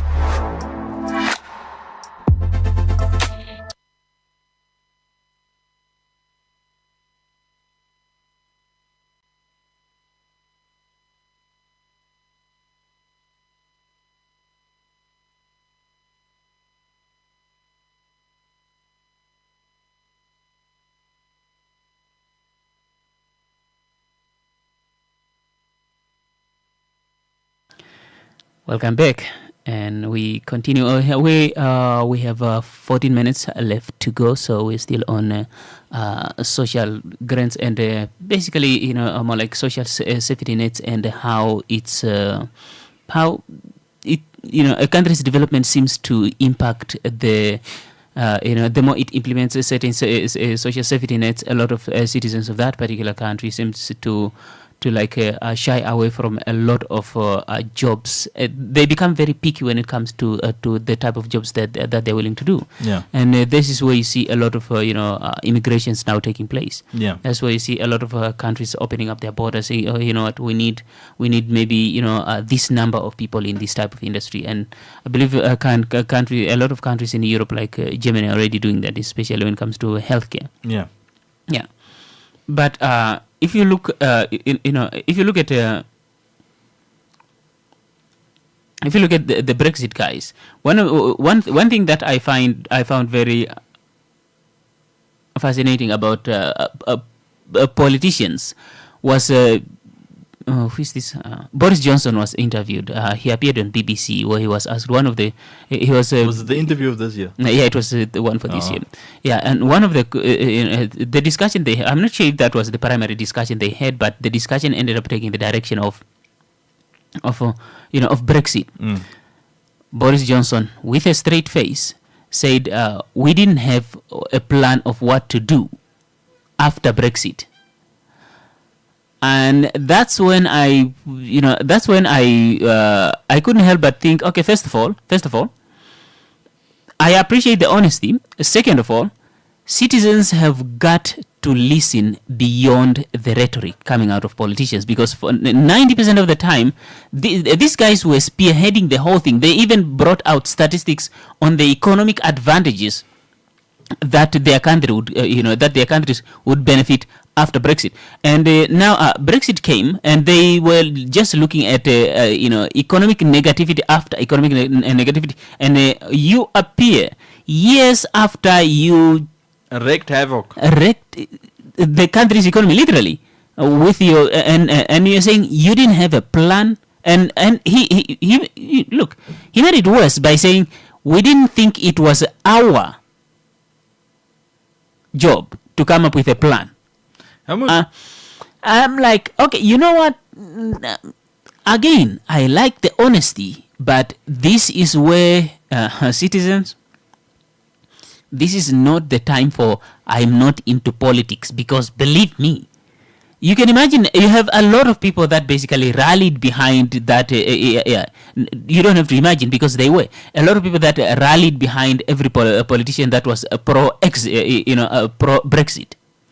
Do you know what? They rallied behind them without asking a very simple question: what is the plan B if this and this happen? Because coming up with plan A, that's not enough. You need fallback plans, type of contingency plans. If one doesn't work, what's your next plan? And because right now, that's where they find themselves. There are a lot of economic negativities that came out of Brexit, and you have public official that's going to national media for them and going, we didn't come up with a plan because we didn't think it was our job. Like, hey, do you know what is? Do you know what is the most embarrassing thing, specifically of the template of Brexit? Brexit was how the media was used to sell Brexit, and that's why we have to understand, even in modern Namibia, the power that we as the media also occupy. Now, one of the saddest things was an interview I saw back in last month, where an economist had to tell a senior journalist. I don't know if it was the New York Times, because I'm trying to look for the interview now, but the lady refused because it never crossed her mind that she's working class. So it was a comment. Really? It's a question she asked, and the economist threw it back to her, the guy that she was interviewing, and he threw it back to her and he said, "You are working class as well."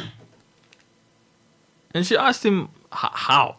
Because she asked the question sort of like to antagonize him, but he showed her the realities of her own world as well, without knowing her. He said, "Do you wake up every morning to come to work?" She said, "Yes." "You're working class. Do you have to work for a salary? Or do you have XYZ particular things taken?" She said, "No, I have a salary." And he said, "You're working class."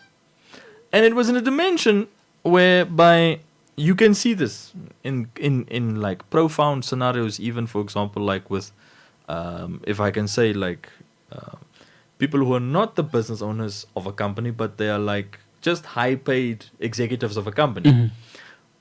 And then they seem to lose touch with reality that they also are, because the basic descriptive denominator you need is, does this person wake up every morning to come to an activity that is not born out of their personal investment choices, meaning they didn't put money down, they didn't build it up from the ground. They're basically not a shareholder. They don't own it in any scenario.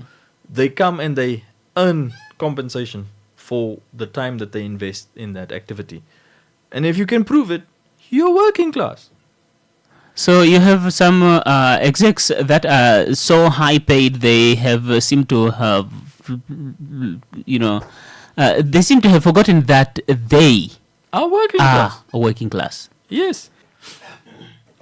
But if you're a journalist and someone has to explain that to you, boy, that's embarrassing. That is super. And I felt it from Windhoek, ne? And this is not on radio, this is on TV. No, it was a pod. That's why I'm trying to find this thing. It was a podcast thing. Bottom line, there are cameras pointed at you when you are being schooled that you are a working class genius. But they didn't want to realize the whole basis was this, that the interview was supposed to be based upon dealing with inequality. And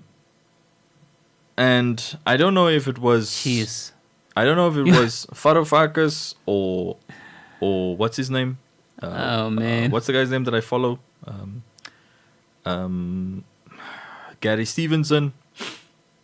But people didn't want to recognize, or the person interviewing came with a predisposition. They came with an understanding and a position pre-installed into an interview, and their discussion, and you can see, and I don't understand why these journalists exist in the world. They came to argue instead of, extracting more information. Mm-hmm. They came to look for reaction instead of having a conversation. If let's for example say that interview that you and I are planning about migrant labor in the African context. Yeah.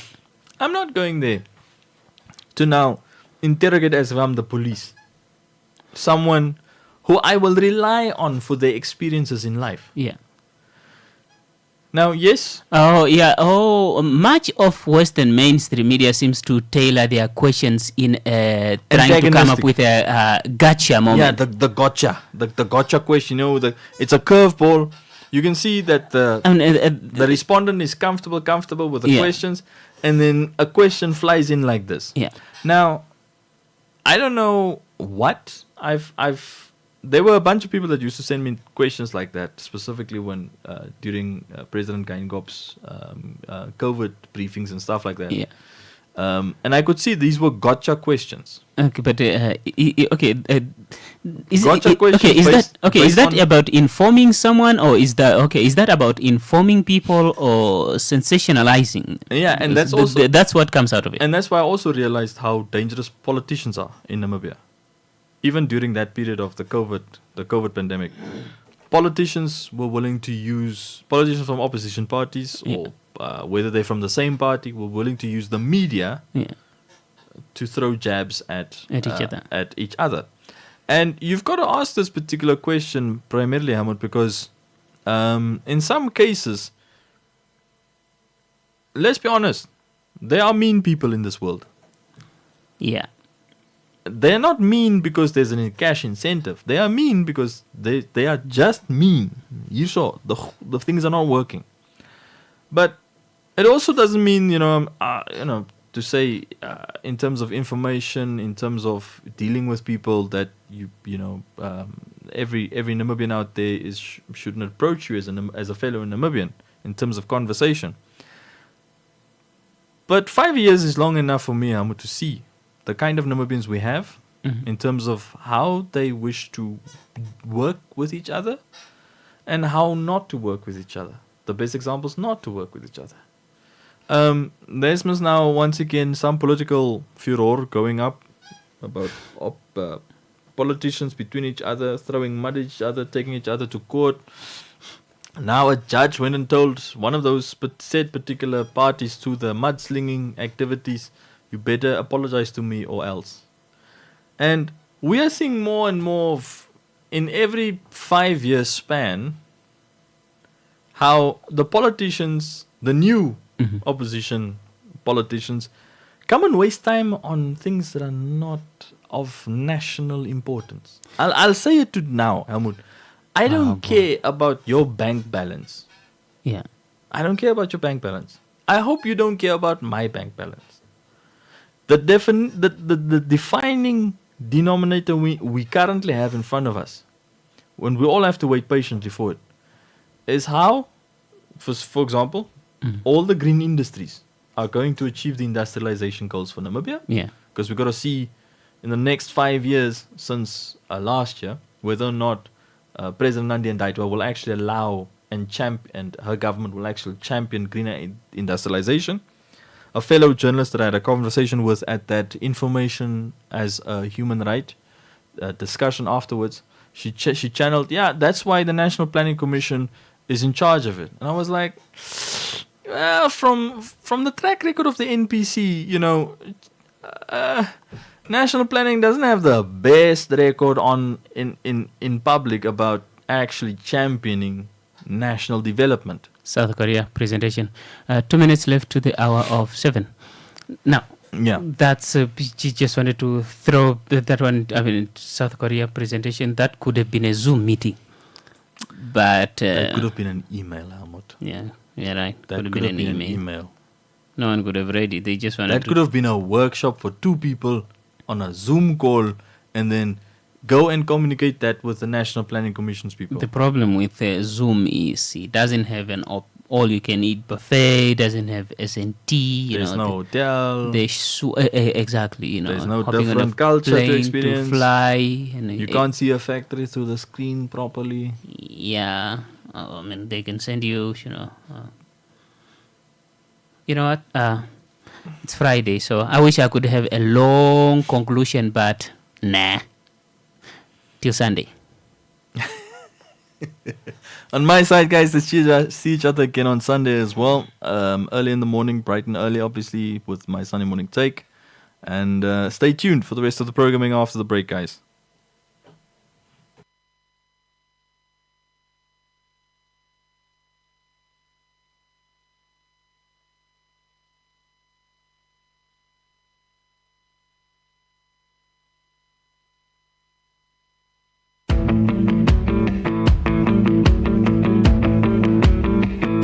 Tune in to The Home Run with Helmut and Dwight on your number one talk radio station, Eagle FM, and be part of an in-depth discussion on events you didn't know you needed to hear until you do. From Namibia, Africa, and around the world. Tune in from Monday to Friday from 4:30 to 6 p.m. only on Eagle FM.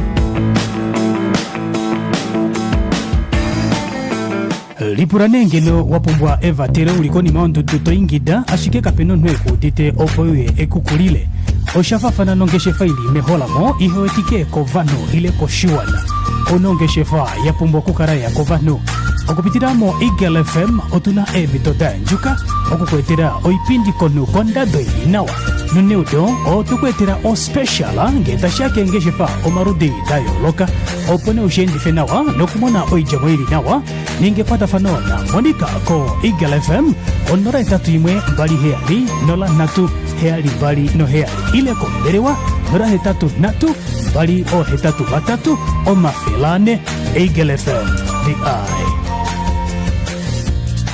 Eagle FM lets you express your constitutional rights of freedom of expression without fear of favor. This is actually, to put it mildly, an economic scandal. Fraud. Not a fraud, it's a scandal. Why do you give a tender to somebody who does not have capacity to build? Why should you do that? You know a person that does not have a capacity to build. Eagle FM lets you talk. That's why I'm always telling people in Parliament, let me not take up my Katatura menace. Right. Because I grew up in Katatura. And I will not hesitate to tell you off if it is needed to do. Be part of the debate by setting the agenda.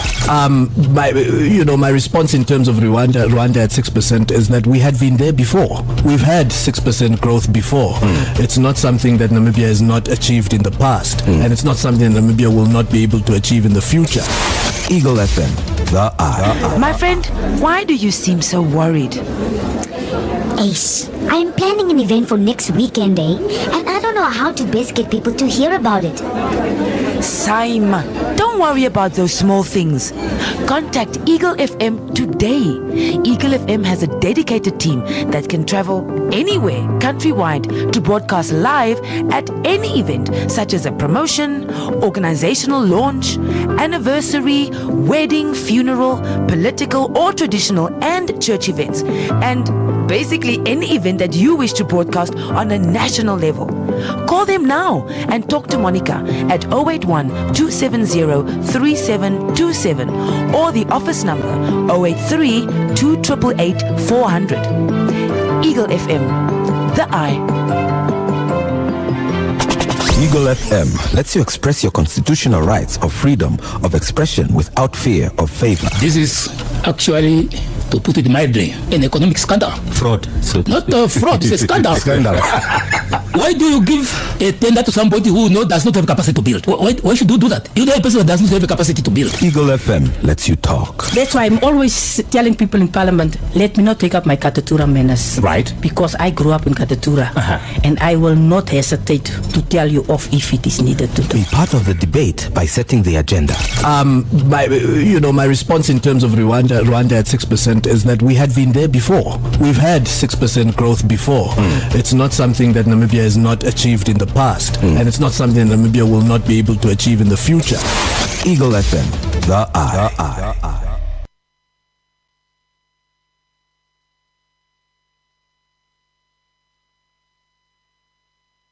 lipuranengeno wapumbwa eva tere ulikoni maondo tutoingida ashike kapeno nweku dite opoye ekukulile oshafafana nongeshe faili meholamo ihoetike kovano ile koshiwana onongeshe fa yapumbwa kukaraya kovano okupitiramo Eagle FM otuna evitoda njuka okukwetera oipindi konu kondado inawa nuneudo otukwetera o special ngetashake ngeshefa omarudi dayo loka opone ushendi fenawa nokumona oijamwili nawa ningekwata fanona monika ko Eagle FM onora itatu imwe bali heali nola natu heali bali no heali ile komberewa nora hetatu natu bali o hetatu batatu o mafelane Eagle FM the eye.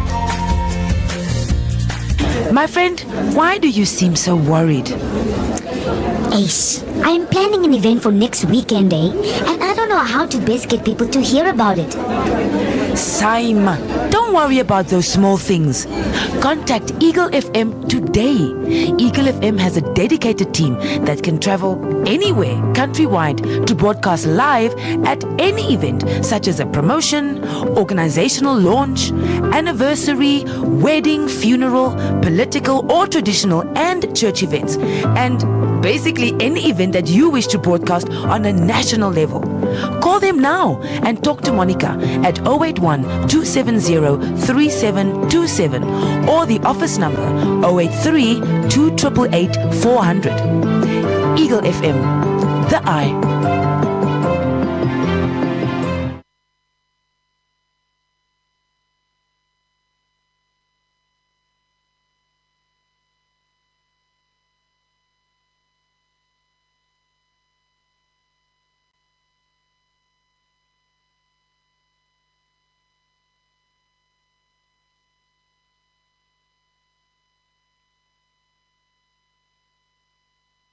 lipuranengeno wapumbwa eva tere ulikoni maondo tutoingida ashike kapeno nweku dite opoye ekukulile oshafafana nongeshe faili meholamo ihoetike kovano ile koshiwana onongeshe fa yapumbwa kukaraya kovano okupitiramo Eagle FM otuna evitoda njuka okukwetera oipindi konu kondado inawa nuneudo otukwetera o special ngetashake ngeshefa omarudi dayo loka opone ushendi fenawa nokumona oijamwili nawa ningekwata fanona monika ko Eagle FM onora itatu imwe bali heali nola natu heali bali no heali ile komberewa nora hetatu natu bali o hetatu batatu o mafelane Eagle FM the eye.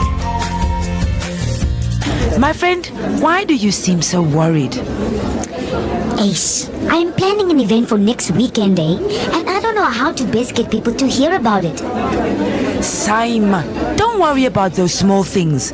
Contact Eagle FM today. Eagle FM has a dedicated team that can travel anywhere countrywide to broadcast live at any event, such as a promotion, organizational launch, anniversary, wedding, funeral, political or traditional and church events, and basically any event that you wish to broadcast on a national level. Call them now and talk to Monica at 081 270 3727 or the office number 083 2888 400. Eagle FM, the eye.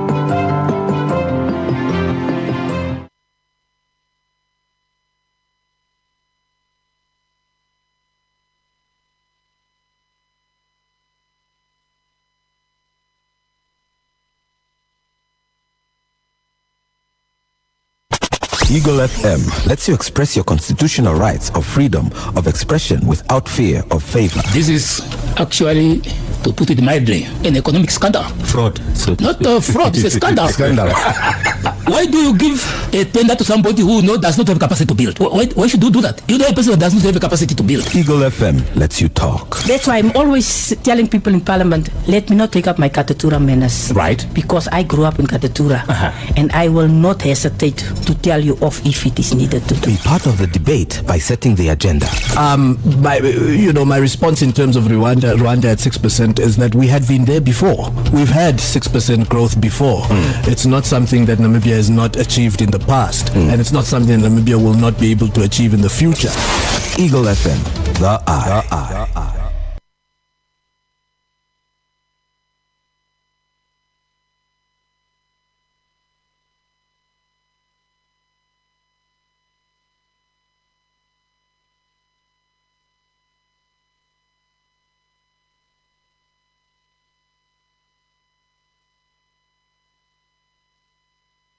lipuranengelo wapumbwa evatero ulikoni maondo tutoingida ashike kapeno nweku dite opoye ekukulile oshafafana nongeshe faili meholamo ihoetike kovano ile koshiwana onongeshe fa yapumbwa kukaraya kovano okupitiramo Eagle FM otuna ebitoda njuka okukwetera oipindi konu kondado inawa nuneudo otukwetera o special ngetashake ngeshe fa omarudi dayo loka opone ushendi fenawa nokumona oijamoiri nawa omutiha gutekirwa buna imatina omuntu chikawo shafatana nanalo ngeshefa yaishike moshiwana iyemo yawo otayingongotisa mwene anangeshefa ya Namibia ompitombwa nawa olonjika zeithane na omayakuro nilandithomwa yoe yongeshefa yoye okupitiramo Eagle FM Media House ngoye twende twimemeha ukakombanga nena kara omukwashipareki gwimwepo yomoprograma dhetu moambo dhengera selma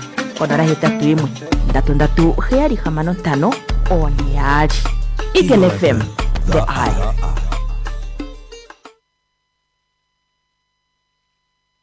Natupandira kuti mone tipembako na rupengei embako yumakana tankoruma no programa etu ontumwa oirimo mbepo o natupopithe kitu ndairi kuziro kuningina kolukadino kolundume nakuti mbono ilipo njo shironga